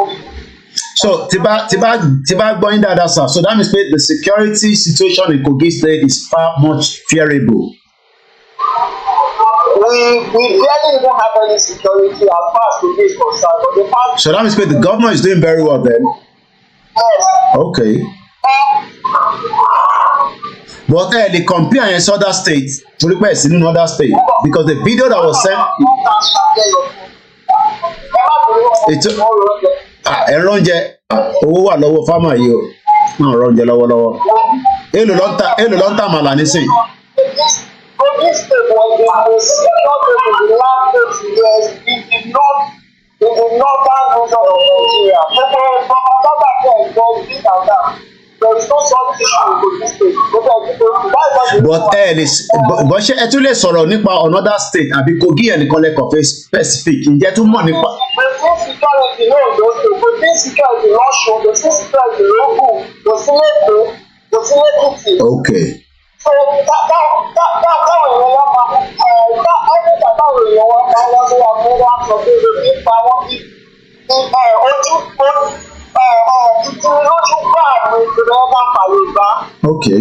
Tí mo bá wá láti kó ní fún mi ní opportunity the economic and the agricultural opportunity ìtúgbò local government ìròyìn ìtúgbò local government ìmọ̀jọ́ tí mo lọ bẹ̀ tí mo lọ dáko tí mo lọ sínú ìfẹ́. You see me very arrow approaching life mo lọ dáko mo lọ sí Ìlàjẹ ìgbọ́kọ̀ down to be precise mo lọ dáko ẹ̀káwọn èèyàn tó wà bẹ́ẹ̀ tó máa wá sórí afẹ́fẹ́ tó máa sọ pé èmi pa wọ́n ìgbà ní tìlú. So kí ló ń fa the frictions of níta ń gbọ́ pé wọ́n ń pààyàn Fúlàní wọlé wọ́n ń jẹ oko wọ́n ń ṣe kinní kan ṣé gbogbo kí ṣé múvì làwọn yẹn ni. ṣe ti gbọ́ nǹkan sí ọdún ní Ọ̀ṣun state ẹ ti rẹ́pà gbọ́ pé màálù ó lọ jẹ oko lóko ní Ọ̀ṣun state ní gbogbo Ọ̀ṣun ìkó lọ ṣàbẹ̀wò ṣàtúgbọ́ rẹ̀ ni. Àwọn èèyàn tó dà wà ní Ọ̀ṣun ló ṣe pé ní pápálẹ́lẹ̀ ni the primary occupation of the people of the Yoruba the subsistence farming àti ẹ̀fọ́ pé tó lọ fà tó lọ dá gbogbo ọgọ́ta oúnjẹ tó máa jẹ tó máa lọ sí owó tó máa sọ pé èmi àwọn ojú títí gbà ní kò lọ́dà Yorùbá and that's on the other side and that's just sorry for that. No. Well, I mean, we're learning now because I mean, you're on the ground, so I mean, I'm hearing something on a different perspective, and it's good to get that input. But everyone's okay. Yes, and honestly, when you look at our own reality, I mean, online is not the reality.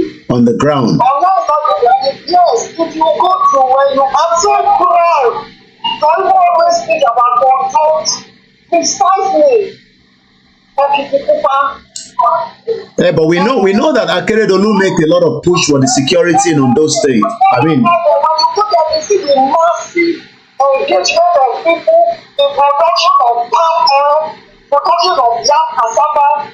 The people that are coming online to lament, these are lazy people that don't even. The reality is not the same on ground. Through the surplus, you go to people that they think if you people, what's your happening issue? What's your happening last? Okay, so all right, let's leave that. Let's come back in the context of the country on the whole, because if you're saying that people are not going to the farm, diaspora, bring that image, but we are getting report from the UN that Nigeria is more as close to Somali when it comes to food shortage. Exactly, because we are lazy. We don't want to farm anymore. But is it because they don't want to farm, or there's a security threat? I'm not talking about Yoruba land. I've put the whole state together, because the report coming from the United Nations is that we are now as close to the edge of almost like Atijawani Somali. See, Otiwani, hunger famine. Ṣé wọ́n parọ́ nìyẹn ni pé èèyàn. Let me cite Kaduna State as an example. Kaduna, and it has started to be corrected, was the most security challenged state in the entire Northwest. I start to be corrected. In 2022-2023, agricultural year, farming period, Kaduna was the largest producer of ginger, despite the insecurity in Kaduna State. Kaduna was also the top 5 largest producer of 5 agro-commodities like maize, sorghum, and others. Despite the insecurity, what does it tell you? It tells us that if we remain in one policy, how was Kaduna able to achieve it? The immediate governor of the state, implement a policy where the state civil servant only work 1 day before day. Friday is dedicated to farming, so the civil servant will be paid up to the farm on Friday that farm. And by the end of that fiscal year, Kaduna we saw a massive improvement in food production. So I'm talking on fact and data. You can get it because this is fact. So if Kaduna was able to achieve it, maybe the most important challenge is in the southwest. Okay, I'm not being, because I'm trying to cut in between, and I'm enjoying what you're saying, because you're bringing a different perspective. Maybe in Nigeria, because the country is full of lies. Anyway, the question I want to ask is there food hunger in the land right now?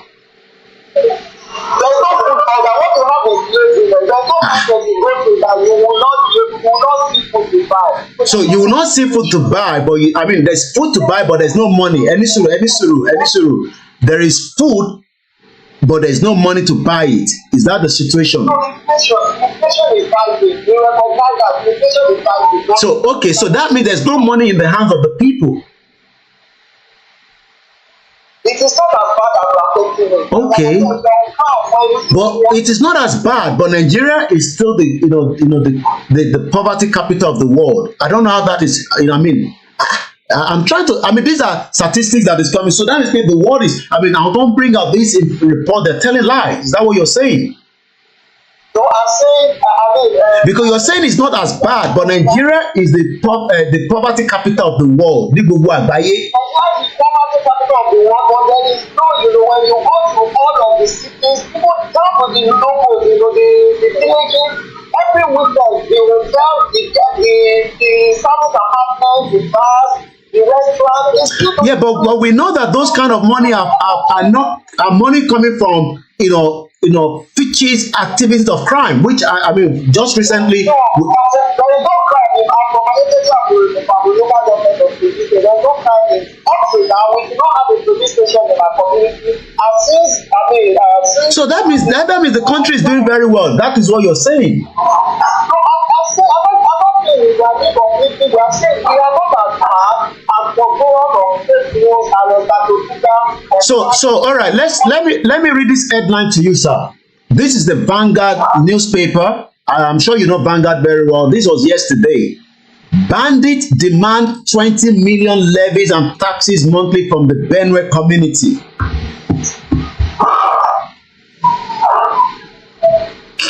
Kí lẹ máa sọ sí yẹn, sir? Yeah, that's one of the security challenges we are talking about. All right. Hold on. We have somebody that just want to probably chip in. And again, please, let's us be civil. No cursing, no abuse of anybody. Eba mute mole, Mr. Bashon. Eba mute mole. Eba mute mole. Eshigoni. Egbo's okay, Mr. Adams. Eje ka gbola todo yin. Ó lè má jẹ́ ọmọ APC o. Ó lè jẹ́ farmer ni o. Àwọn èèyàn APC ni o. I don't know. Mo ti bèrè lọ́wọ́ Mr. Bashon. Má bèrè nísìn. Ó yẹ Egbo's okay. Mr. Koiki. Yes. Mr. Koiki. Ẹbí ẹni tó ń tàn àgọ̀ ló ń bá yìí. Ẹni tó ń tara rẹ̀. Ẹni tó ń tara rẹ̀. Òun ni kan sọ fún. Ṣé wàá rí díẹ̀? Ṣé wàá rí kó tọ̀yàn? Ọ̀pọ̀ ló ní àsìkò díẹ̀ ló kù fún gbogbo wa. Ẹni tó bá máa stop àwọn Biafra. Ẹni tí ó lóye pé kí Yorùbá ṣe máa join politics. Òun tó dábí lóye pé kò sí sígbà alẹ́ ẹni tó lè dáwọn dúró lásìkò bá tó. Ẹ lọ join politics. Ẹ ti bá. Gbogbo ẹ̀dá kan owó kan tó tí Biafra tábà ti bẹ̀rẹ̀ tí wọ́n ẹ̀yẹ lọ máa wá politics kì kẹ́ má lọ máa múra kan ẹgbẹ́ lọ máa bù. Àti ọ̀rọ̀ làwà yìí. Lásìkò ọ̀rọ̀ bá tó bá ti pẹ́ ọ̀rọ̀ tán. Tí action bẹ̀rẹ̀. Everybody máa mú nǹkan tó máa ṣe next. Thank you so much. I'm going to put out some information out here, and I'm going to keep Mr. Bashon call guide wa bí àwọn report náà irọ́ ni. March 2024, Chinese among hundreds that were kidnapped. That is coming from the CAG news, and let's quickly just read through it. The Chinese nationality has been kidnapped during a renewed adoption spree by the militants in Nigeria.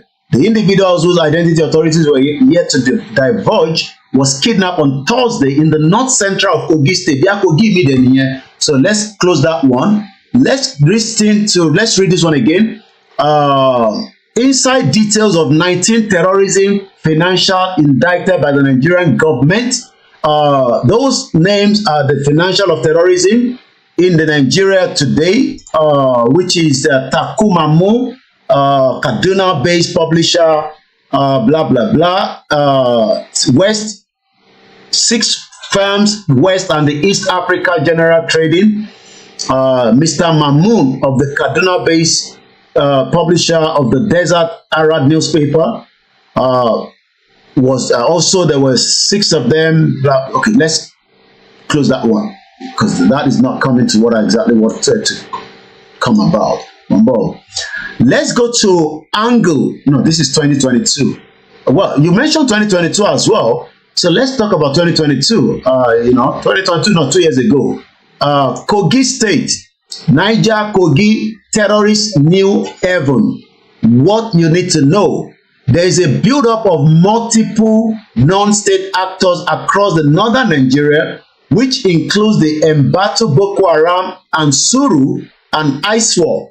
They have continued to push southwards, finding new abodes in Niger and Kogi State.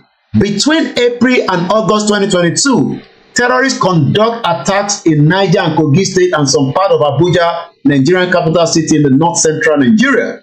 Many people were killed, including security personnel, while others were kidnapped. The frequency of such incidents has left many communities, both urban and rural, in perpetual fear. I don't know. As the terror groups move closer and closer from villages to the cities, including Minna, Niger State capital, and Lokoja, the capital of Kogi State. Shock waves in Kogi. Kogi State is relatively one of the most peaceful states in the north central, which I think you talked about as well. But this has changed in the last few months due to the rising terror attacks. But you disagree with this. Let's close that one. Again, one thing is also there are factions in Niger and Kogi State. I can tell you that in Kogi State there's a strong presence of Ansaru and ISWAP and Boko Haram. This is not a surprise since it has been said that Muhammad Yusuf, the first leader of Boko Haram, his root is from Kogi State. Ẹ ṣe wà lórí program, Mr. Bashoru. Ẹgbọ́n sókè sà. Ìyí tí mo kà síta yẹn, ẹ bá wa ṣàlàyé lórí ẹ̀. Torí kò yé wa báyìí níṣẹ́ ẹ ti confuse wa báyìí lórí show yìí.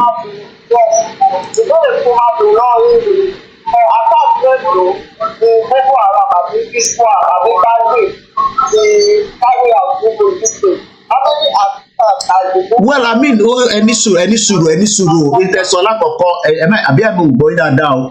Ìtẹ̀kọ́kọ́ sọ ni pé Kogi State is safe. Yes, I mean, this is just, how do academic research in grammatical gymnastics exercise. Okay. So what something like this in real life? I just want to ask you. They said that they are not within how the days in Kogi, but without zero attack.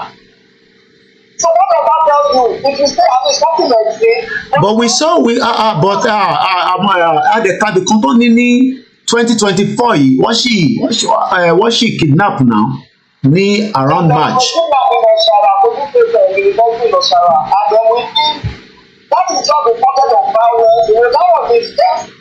No, ẹni sùúrù violence yàtọ̀ sí kidnapping àti terrorism o ẹ má ká mix ẹ up o. Okay, so okay, so that is not terrorism, it's kidnapping. Yes, kidnapping, yes. Okay. Okay. Oh, interesting. All right. And àwọn family tẹ́yìn ṣe yẹn àwọn tó ń jẹ màálù tó ń fi màálù jẹ oko wọn disturb ẹ̀yin rárá. No. Ní gbogbo state ẹ̀ tí operate ní ẹ̀dá pẹ̀ ní Ondo, Ifẹ̀ àti Kogi.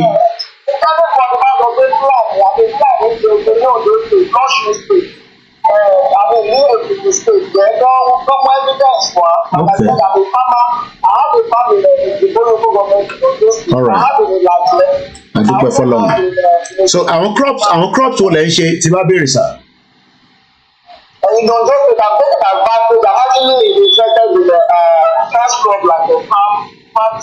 Okay. Wow, interesting. That means kẹ́ máa supply àwọn brewery ní cassava yẹn wọ́n fi ṣe gàrí mọ́ ọ̀rọ̀ àpọ́n níyẹn ló máa ń make owó dáadáa. Yes, so I want to let them continue their. But okay, do you get any kind of support from the state with this farming, or is it just your money that you have to go and raise?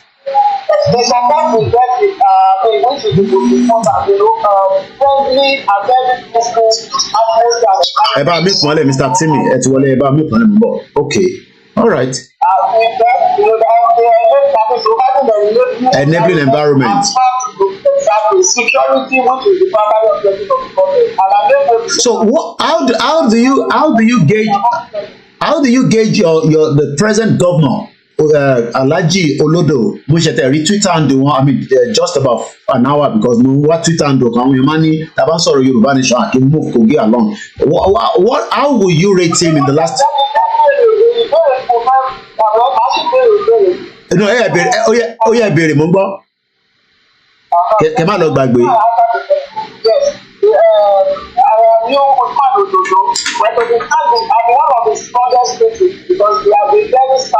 Okay. Remember Mr. Timmy. The security, the most important thing for us is to maintain the temple of Yoruba by ensuring that to indigenize security and make everybody a stakeholder. In his government.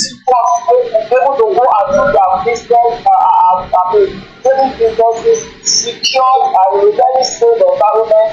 And for me, they have been able to do that. Apart from that, they will be kidnapping, which immediately that of the response All right. Okay then.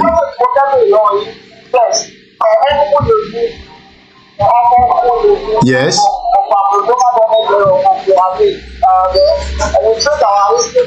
Yo, BJ. And then in Kogi State, we have 5 local governments in the Ogun and Yoruba people in the name. We have the Yaga East, Yaga West, Opapro local government, and from Opapro we have the Tinubu local government, and then you have the Apapro local government area. And then apart also the way from that, you have to be Magogo. I mean, the Boko people we are the people that people that and then we share battle with the people with those groups and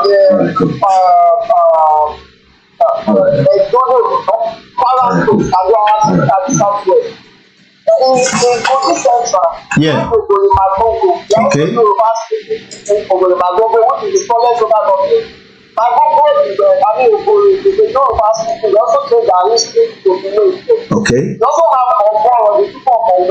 Okay. They are also the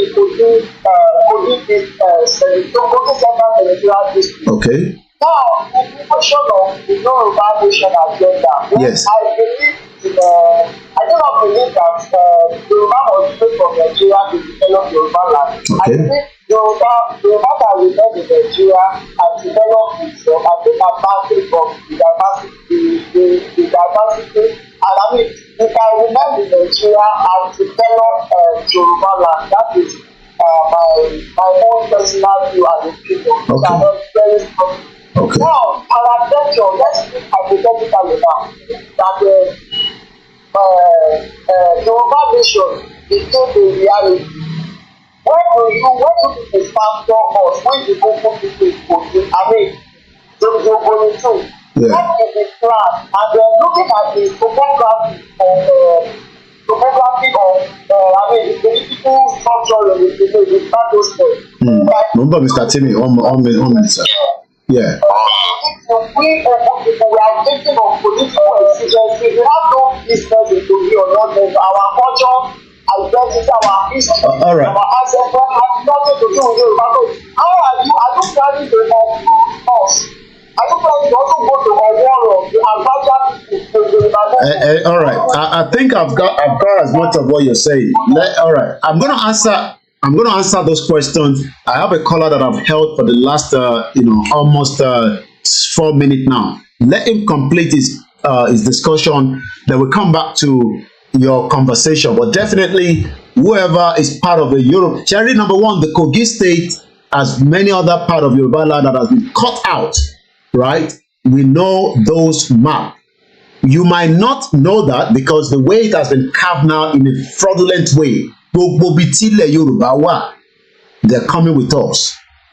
That's just a first simple answer. But we'll come back into the discussion. It's okay, Mr. Timmy. Hello, you say from the last caller, you say he keeps repeating this statement that apart from the kidnapping, he didn't see kidnapping as insecurity. He did not see kidnapping as threat to the citizen, to the Yoruba people, because he keeps repeating and said that apart from kidnapping, that kidnapping is not big deal, it's not something that is that bad, So that's what he keeps saying. Then again, I could remember 2 years ago when I went to Nigeria. Then I was, talking to people that don't you see what is happening in the villages? Then they would say, but it's only in the village that they're doing that. And I said, are the people living in the villages, are they not human beings? Are they not Yoruba? But it's not happening in the city. But it's not happening in the city. But the people that they are kidnapping in the villages, are they not human beings? Are they not Yoruba people? So, and this guy, the last caller, keeps saying it that apart from kidnapping, as if kidnapping is not insecurity, kidnapping is not a threat. So the people that they say, he's saying, people should go to farm. How will people do their own farming job when they're kidnapping them, killing them? So it's still all these things still fall under insecurity. People are not, they can't do their farming. They can't go to the farm because they will fear all these Fulani herdsmen that are kidnapping them, that are destroying their farms. So I don't know our people. Then again, on the issue of Scotland, you see, Scotland they have their own house where they have their own currency that they spend. You can see Scottish pound is different from the British ban. So, and in Scottish, they have their own parliament separately. So now, on our own, we want Yoruba, we want Goa. So, forming another party, our Yoruba party, I don't think that is the answer. Because see, it is this, all these Jeburu-Jera politicians that will still infiltrate it. So, let's keep on listening. That's all I want to say. Moki, we've gone, way over 2.5 hours. A very, very, heavy discussion. In terms of the new entrance, is more concerned about how do we, bring in those that are Yorubas in Kogi State. Every part of Yoruba land is known, not the current as it's been divided fraudulently by the military regime and those that wanted the interests of Ile Yoruba to carve to their own side.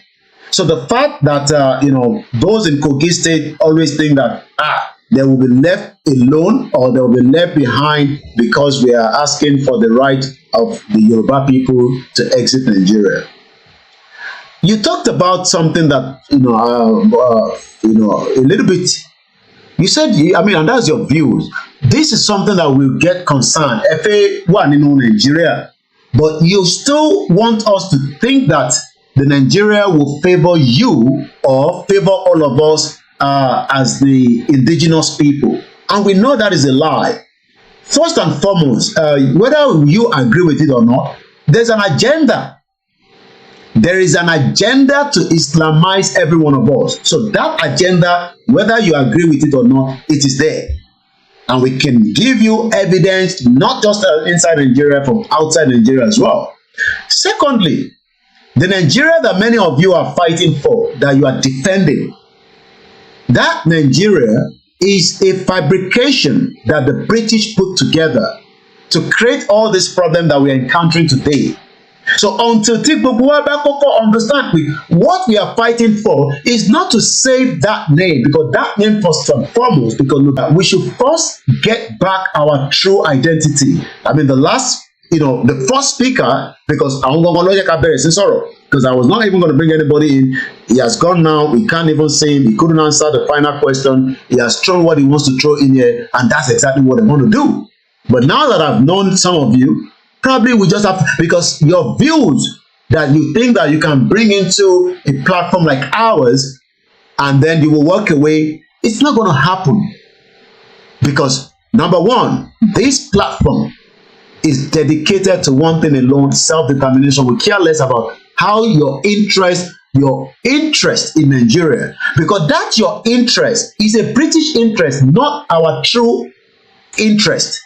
Interest in Britain, because I will not create this monster that is affecting every single one of us, that would have been and because I tend to think from political party, I tend to come from political party. The fact must remain is that we are fighting back our true identity that was stolen away from us. Kì í ṣe Nigeria, ọmọ ìrọmọ aládé ni wá. So pé ká kọ́kọ́ máa sọ pé torí pé Nigeria ti exist, gbogbo existence Nigeria kò tẹ̀ tí pé 200 years. It is just less than 110 years. And I want us to have an open mind to that. Yes, I was born inside that country as well, but we didn't know all this until now. That hidden agenda yẹn òun làwa ń bring out tó ti di conversation tó fi di pé ó ń touch ẹ̀yin, ó ń touch àwa. Pé in tó ń sọ yẹn ṣó make sense. So ká máa sọ pé a fẹ́ defend Nigeria torí pé ká lè bá nífẹ̀ẹ́ àwọn Igbo. No! I don't want to defend Nigeria so that I can love Igbos. I want to defend Yoruba nation, and I'll decide if I love Igbo and I want to work with them. Till Yoruba gbé mi, I have the right to go to another country. I don't want to defend Nigeria because of the northerners. Torí wọ́n jẹ́ Hausa. I would rather want us to remain as one entity in one same uniform. Then we can have neighbors. We can agree with them and we can disagree with them. Gbogbo wọn bára wọn jà ní Ukraine àti Russia. Russia still have their embassy running in this country. Ó sì ní àwọn businesses ọjọ́ ń trade. Ó kọ̀ jẹ́ pé àwọn businesses kan ní wọ́n trade money. So this view pé nítorí pé wọ́n ti bí gbogbo wa sínú Nigeria, I work within the Nigerian community for 10 years, so you can't tell me that I've not paid my own dues, and I was not paid for that. So nítorí pé ẹ ṣì ń fi sentiment sí tí mo true identity, and it's not because you have not left Nigeria. You don't have to leave Nigeria to know your true identity. Our true identity has been shielded. Yes, development, gbogbo yẹn, àmọ́ nìyẹn, but àkọ́kọ́ gbọ́dọ̀ gba identity wa padà. Now, ẹ̀yin á lọ wo bọ́ọ̀ nísìn, ẹ máa hail àwọn ọmọ Spanish, ẹ máa hail ọmọ France, ẹ máa hail ọmọ Italy, but à ń sọ nísìn pé ẹ jẹ́ ká hail ọmọ Yorùbá náà as a nation. Ẹni náà nítorí pé òyìnbó kó gbogbo wa papọ̀. And that is something that we must understand. The fact that Nigeria is still operating, yes, I want Kogi State to be as much as opportunity for everybody. And I'm surprised that you're talking about Yaya Bello as a very clean, good man. I'm very shocked. Because the same Yaya Bello, tá à ń gbọ́ pé ó kó $720,000. Bí arọ́rọ́ tún pamọ́ yín, I don't know. But again, you are on the ground, I am not on the ground, but we have okun tẹ́ ń sọ yẹn. I have a sister here in London tó jẹ́ pé ọmọ okun ni wọ́n, Sister Elaine, full involved in the Yoruba nation. Kódà ọ̀rọ̀ Kogi tẹ̀yìn sọ torí pé lọ́kùnrin ẹlòmíì ṣèbọn ọmọ Ìjẹ̀bú ní ìwọ kíní kan pẹ̀lú gbogbo Kogi state ṣé ẹ mọ̀ pé torí Kogi state ni èmi àti olóyè fi meet. Ẹ máa bèrè pé lọ́nà wo Tolú lọ parọ́ ti lé tó pa tó jẹ́ ọmọ okun àbí mo parọ́ àbọ̀ ọmọ okun kọ́ ní Kogi state. Ṣèbí mi lọ ń sunkún níwájú embassy tí mo ṣépè fún ọ pé kí ló ṣe the first helicopter combat pilot in tó mú èmi àtolóyè mọ́ra dè nínú ọ̀la nìyẹn. So kẹwàá máa sọ nísìnyí pé ní interest Yorùbá ṣé mo mọ Tolú lọ pẹ́ rí ni tí mo fi sunkún tí gbà tó tọ́ pa torí wọ́n pa ni. But ẹ̀yin nísìnyí ẹ fẹ́ wọ́n Nàìjíríà bọ̀wọ́ pa ọmọ yín. I don't say mo tí wọ́n Nàìjíríà mean, because you are from Kogi state and I'm not blaming you, I am just telling you to open your mind. Because wọ́n pa ògo lẹ́yìn tó jẹ́ ọmọ Nàìjíríà, she's only 22 years old. Nínú ìlú tó yẹ kó ní safety jù nínú gbogbo Nàìjíríà òun ni military base. Níbẹ̀ mà lọ ti pa Tolú lọ parọ́ tilé. You can come and tell me it's a conspiracy theory. We work on reverse ni. No, it's not a conspiracy theory. Ó máa defend the security gbogbo ọmọ Nàìjíríà mà ní. Ìtọ́ máa fi pa mà nìyẹn. But you are here now making it look like, Kogi is a sweet place. But inú Nàìjíríà mà lọ ti pa ọmọ yín now. So what are we talking about? So why are we like this? Ẹ̀yin sọ nísìnyí pé ẹ̀yin rí business ṣe. Alhamdulillah, I'm happy for you. But ẹni tó wà níjẹ̀bú send the videos to me, ó ní bó ti tẹ gbogbo ọkọ tó ń ṣe tán. Òyìnbó tó ń sọ ìyá mọ̀ pẹ̀lú tó lọ school ni. Ó ní they say our youth are lazy. Ó ní but we are not lazy. Ó ní oko tó ń ṣì wà nígbà títí di 7 alẹ́ nígbà tó máa fi dé láàárọ̀. Gbogbo ìgbé àwọn màálù wọ́n ti bà gbogbo kòun jẹ́. Ẹ wá ní wọ́n lazy. Again, we are talking about, the diaspora that are investing heavily. Ṣé mọ̀ pé the same thing tó gbé olóyè náà tún dìde nìyẹn. Diaspora tó wá invest nínú proper farming tó jẹ́ pé ẹ̀yin àti ẹ̀gbọ́n ẹ lè má pa. Ẹ̀yin sọ̀rọ̀ farming. Mo ń bá ìjẹun load video yìí tí ti bá mi ṣe because mo ṣe video iṣu kan. Mo wá compare pẹ̀lú táwọn ti Ghana ẹ̀jẹ̀ sáré lọ upload ẹ̀ mú bọ̀ kí n máa sọ̀rọ̀ lọ. So èyí tí mo fẹ́ bàyọ̀ bẹ́ẹ̀ ni pé ẹ má jẹ́ ká wà selfish nípa ara wa nìkan. Because tó bá yẹ pé titara wa nìkan ni àwọn òní máa ro ti yín. Àwa wà concern kò ń ṣe pé torí pé ẹ̀yin ní oko mẹ́ta, yes ẹ lóko mẹ́ta, but at the end of the day ọ̀rọ̀ oko tẹ́ ń sọ yẹn ẹ mọ how many years tèmi wá sí Kọ́bapẹ́ ní Abẹ́òkúta pé ká ṣe ráìsì local rice tó máa dé London. Ṣé mọ̀ pé mo sọ pé mo lọ sí Spitalfield pé wọ́n pay fún wa ní millions of pounds pé ká máa fi gbé ṣu wá sí UK kò máa wọ́ọ̀kì. Ṣé mọ̀ bottleneck tó wà níbẹ̀ ni. So I understand that bóyá you don't have to be in politics, and I keep saying that àwọn kan lówó ní Nigeria were involved in crime. But don't come and tell us that there's no crime in Nigeria and as making it look like it is merry-go-round. Àbí kílẹ̀ afẹ́ máa sọ yìí. Buhari pa 28,000 ọmọ Yorùbá within 8 years ó lọ sí border. Crime against humanity is happening on a daily basis. Ẹ wá sọ Kogi yẹn di pé ó ń ṣe Kogi kan náà ni Natasha tí wọ́n lọ dí ọ̀nà ọmọ tó wà fi jẹ́ kó dìbò láti jẹ senator ó padà jẹ́ náà ni. So I am lost. So for the fact that àwa Yorùbá kan dìde ìfẹ́ ta ní sí gbogbo ara wa náà ni àmọ́ra wa rí. Social media has connected many of us, which is a great thing, unlike years before. But what we need to start understanding right now is that it is beyond just you. You should start thinking about the next generation, the next future. That future is not going to happen in Nigeria. There's no amount of whatever or however you want to put it. It is time that we need to think about others, not about you alone. And I'm not here, putting any sir. I am not putting any blame on any one of us. We are not perfect human beings, but we should first talk about our governors. Yes, provide security. Any wọ́n máa pàdé ọmọ tí kò tí gbó nínú Celestial Church. Ẹ ṣọ́pẹ́ ń gbọ́ news ṣá àbí torí pé ẹ̀yin ní access internet. Sí lélòótọ́ o ètò ń lọ nínú gbogbo Nàìjíríà pátá ó ń dórí desk yìí o. Kò ń ṣe ọ̀nà Kogi yẹn náà lọ́nà ti jẹ́ àwọn olórin kan láìpẹ́ yìí ní last year December tọ́nà 100 million kan. I am lost. Ẹgbọ́n sókè kọ́lá wa. Mr. Agweri, yes, sir. What's the program for the past 2 hours? But the last caller, she also was insecurity in Nigeria.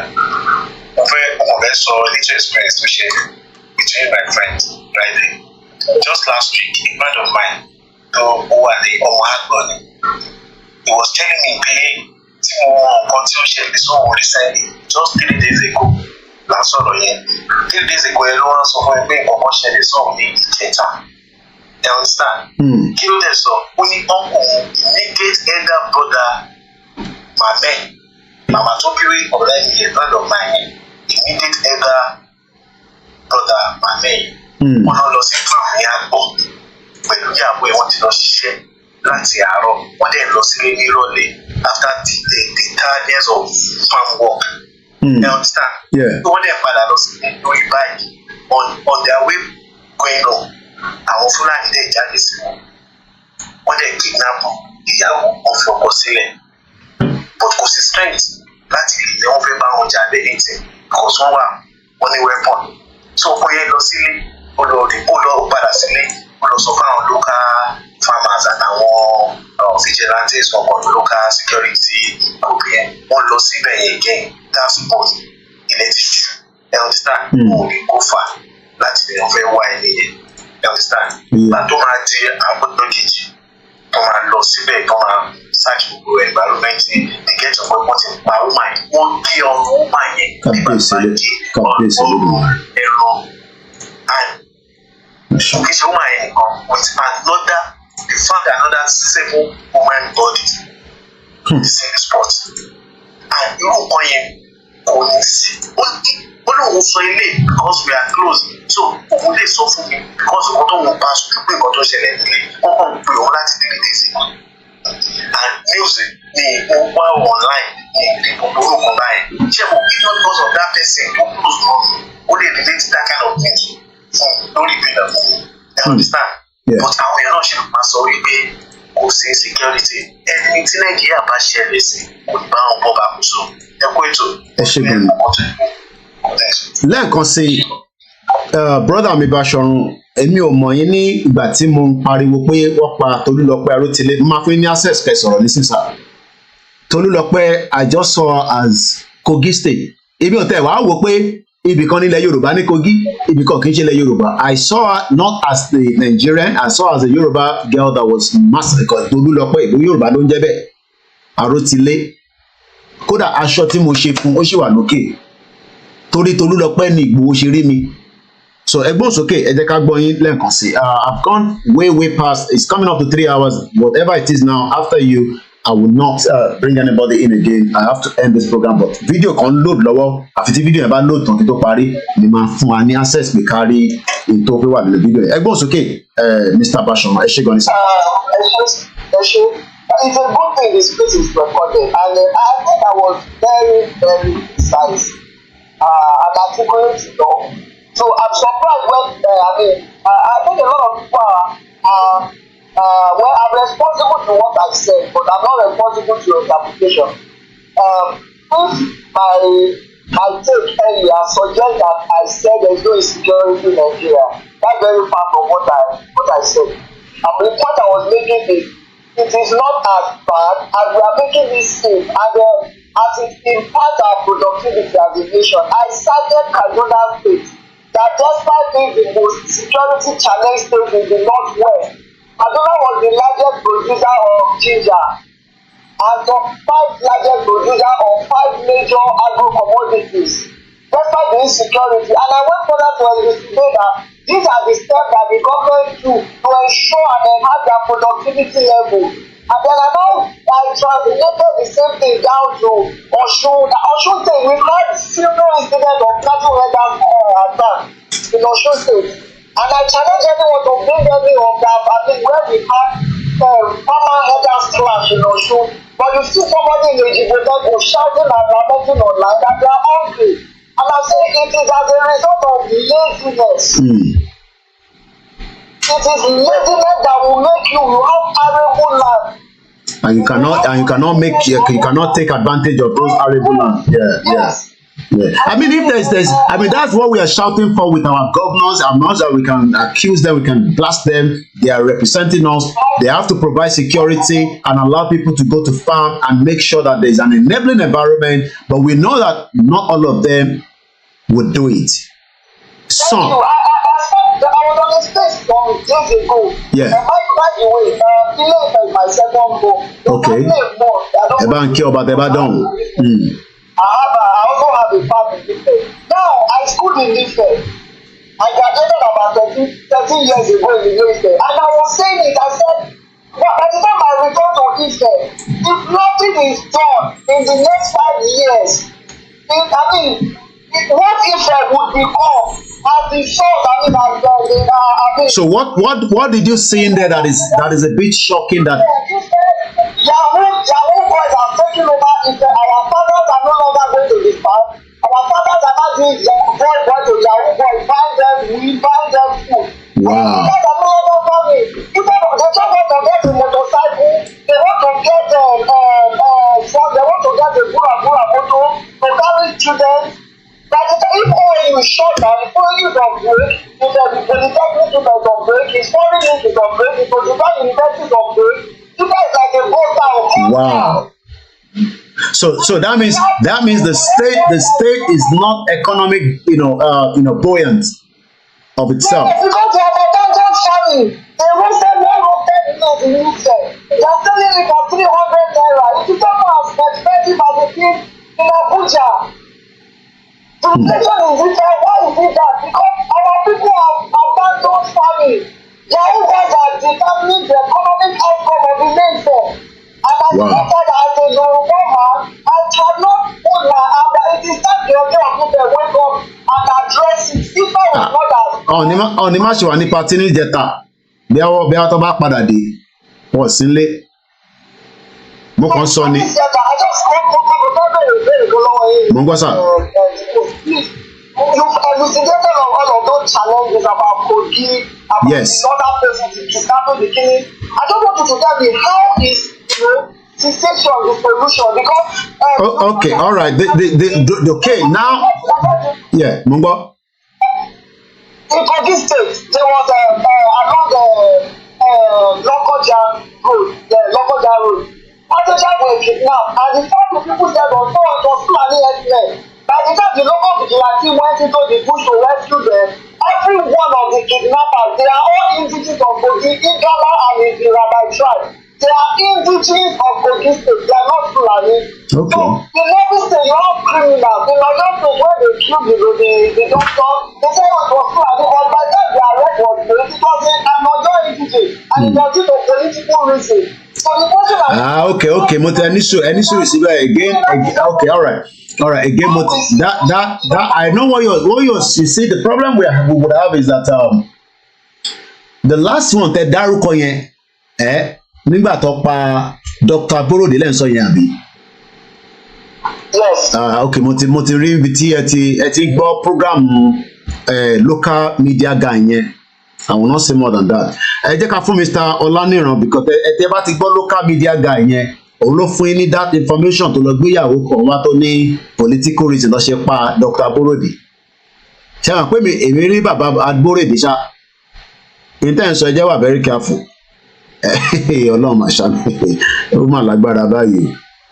Mr. Olaniran mo ń bọ̀ kan pè lẹ́ẹ̀kan how many minutes mo ní time ti lọ bàjẹ́ àti lo extra 1 hour mo ń bọ̀ Mr. Olaniran I might just give you 1 minute but ẹ jẹ́ kí n wò bí I'm gonna get caller quickly if the caller will be picking up if otherwise Mr. Olaniran ẹgbọ́n sókè the caller is not picking ẹ jẹ́ kí n gbọ́ yín and that will be about it from the space mo dúpẹ́ lọ gbogbo thank you so much no more requests to be able to come in it is time for me to I know somebody is sending another request. I gotta go because it's been 3 hours and I have to go. It might be no see me. Mr. Olaniran Egbon's okay. 1 more minute and then I'll come back.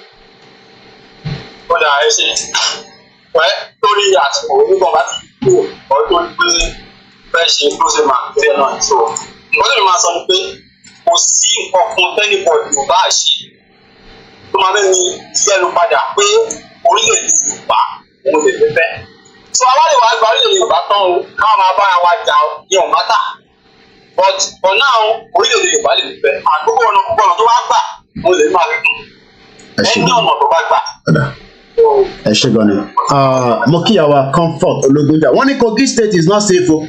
Terrorists are crossing over to Ondo State by Kogi State. Ms. Aisha, your closing remark in 1 minute, please. If you're still with us. All right. I think she's no longer with us as well. She's just there. Ẹ má bínú Mr. OG Kijipa. Tí bá tún gbẹ̀yìn náà wọlé nísìn, a tún move on to another angle. I appreciate everyone. Regardless of your belief, whether Yoruba people should have an independent country. The question that popped up that I think I should address before I go from the last caller was that Mr. Koiki, kí ni reason kan tẹ́tẹ̀ ṣe sọ pé fẹ́ Yoruba nation? One thing we need to understand is the reasons that we want an independent country is first and foremost is that we will be able to create back what was taken away from us, which is our identity. There is no way you can say we will have one Nigeria and then we will still be using that one Nigeria as our identity.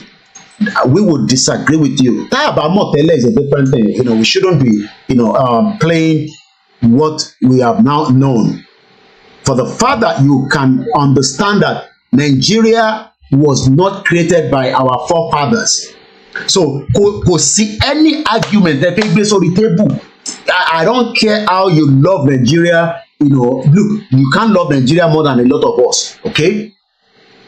And when we say Nigeria, it is our territory, that geographical space, our land space here. But the name that was forced on it is creating a lot of wahala problem. It might not be known before, but it is now obvious that it is known. Mo lè máa sọ pé Mr. Adewuyi tó ń gbọ́ mi nísìnyí lórí Twitter space pé ọmọ Nàìjíríà ni wọ́n nígbà tí mo mọ̀ pé orúkọ yẹn kò ń ṣe Nàìjíríà. Àmọ́ tẹ́lẹ̀ àti mọ̀ nísìnyí. So we want to make sure that our identity return back to us. Don't come and say, we will take that identity, but we can still be using Nigeria. No, that identity is not representing us today in that Nigerian passport. We need a Yoruba passport. Simple as ABC. I'm not interested in, yes, I still have Nigerian, British passport. I've said that enough time. And when we still have a country, you will need a passport to move from point A to B.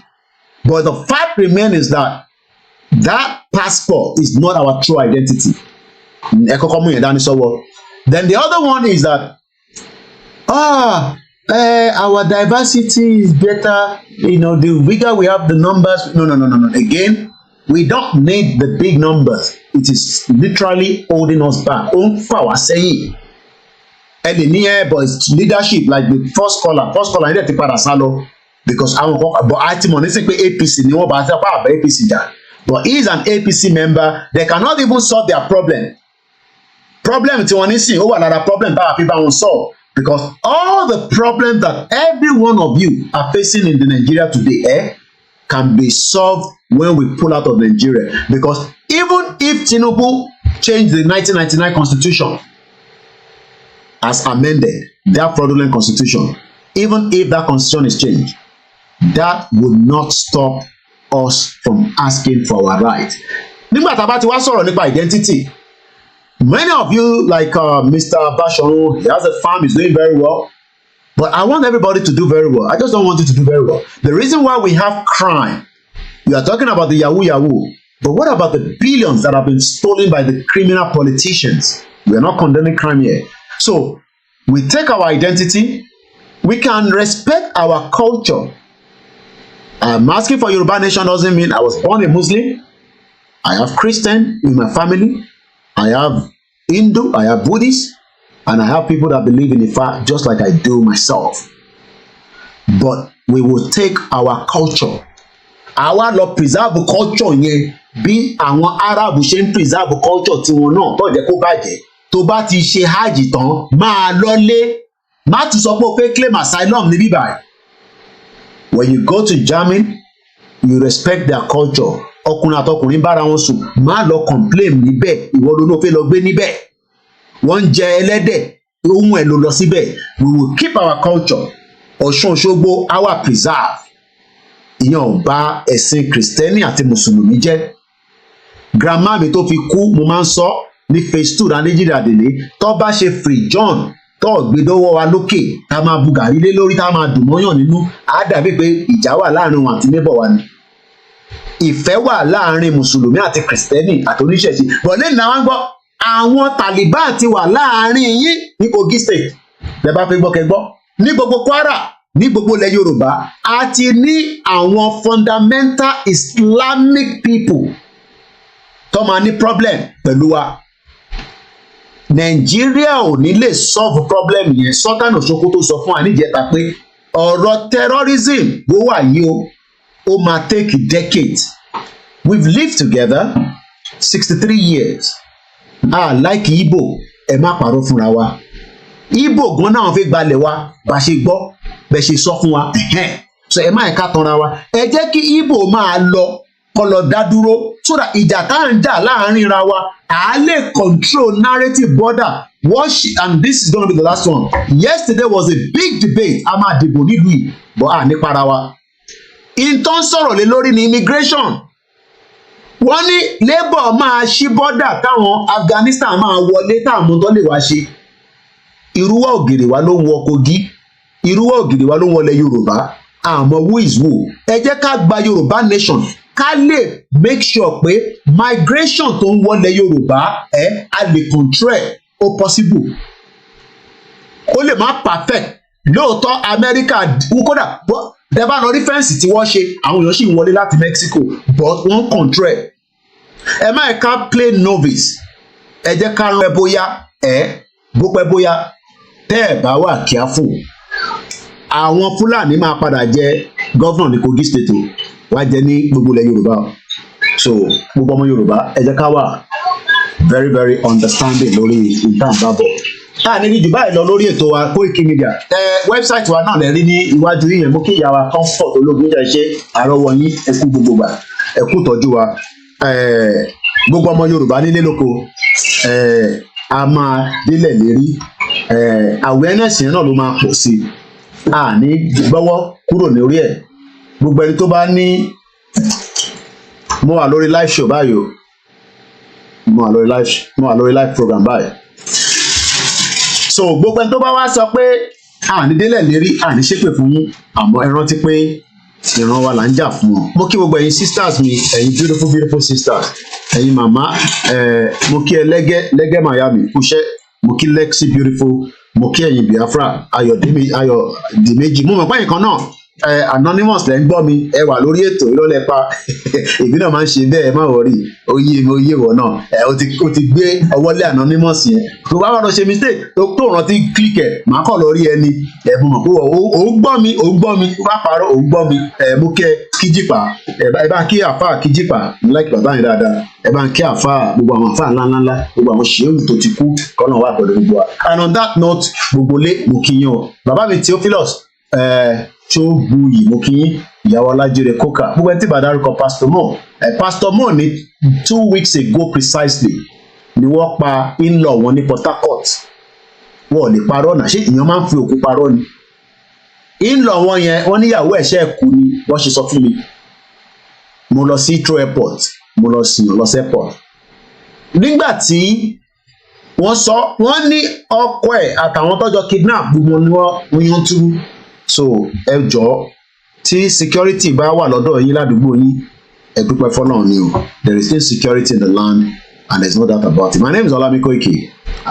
We've learned a lot from this program tàbí ṣe gan kódà ó rẹ́gẹ́lẹ́ ni torí lórí ọ̀rọ̀ àwọn politicians wa náà ni mo kí sister mi Aisha mo kí gbogbo iná lẹ́ẹ̀kan sí a máa tún máa pàdé nígbà tán bá tún láǹfààní àti túnjọ ríra èmi náà ni àbúrò yín ẹ̀gbọ́n yín olólùfẹ́ yín tí gbogbo wa mọ̀ sí Koiki Media mo kí bàbá mi Dòwò ẹni afẹ́ ẹni tí bàbá dárúkọ mo gbẹ̀yìn ni ẹ má fi ṣe ìbínú pé Koiki adẹjọ́ wà lórí ètò látàárọ̀ ní òótẹ́ náà rí mi ẹ má bínú sí wa kò sí bá ṣe fi ṣètò tí a máa pick everybody Yoruba Nation no going back.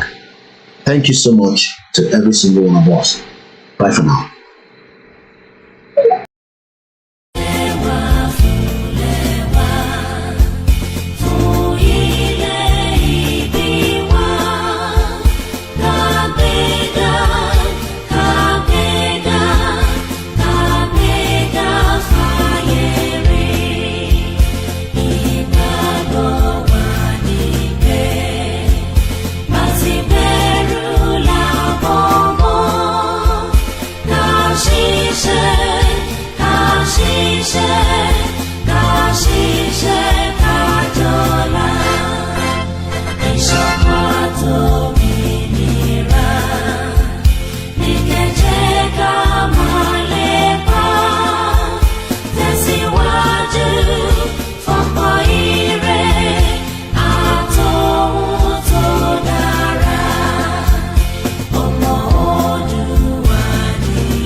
Koiki Media bringing the world closer to your doorstep. Bye for now.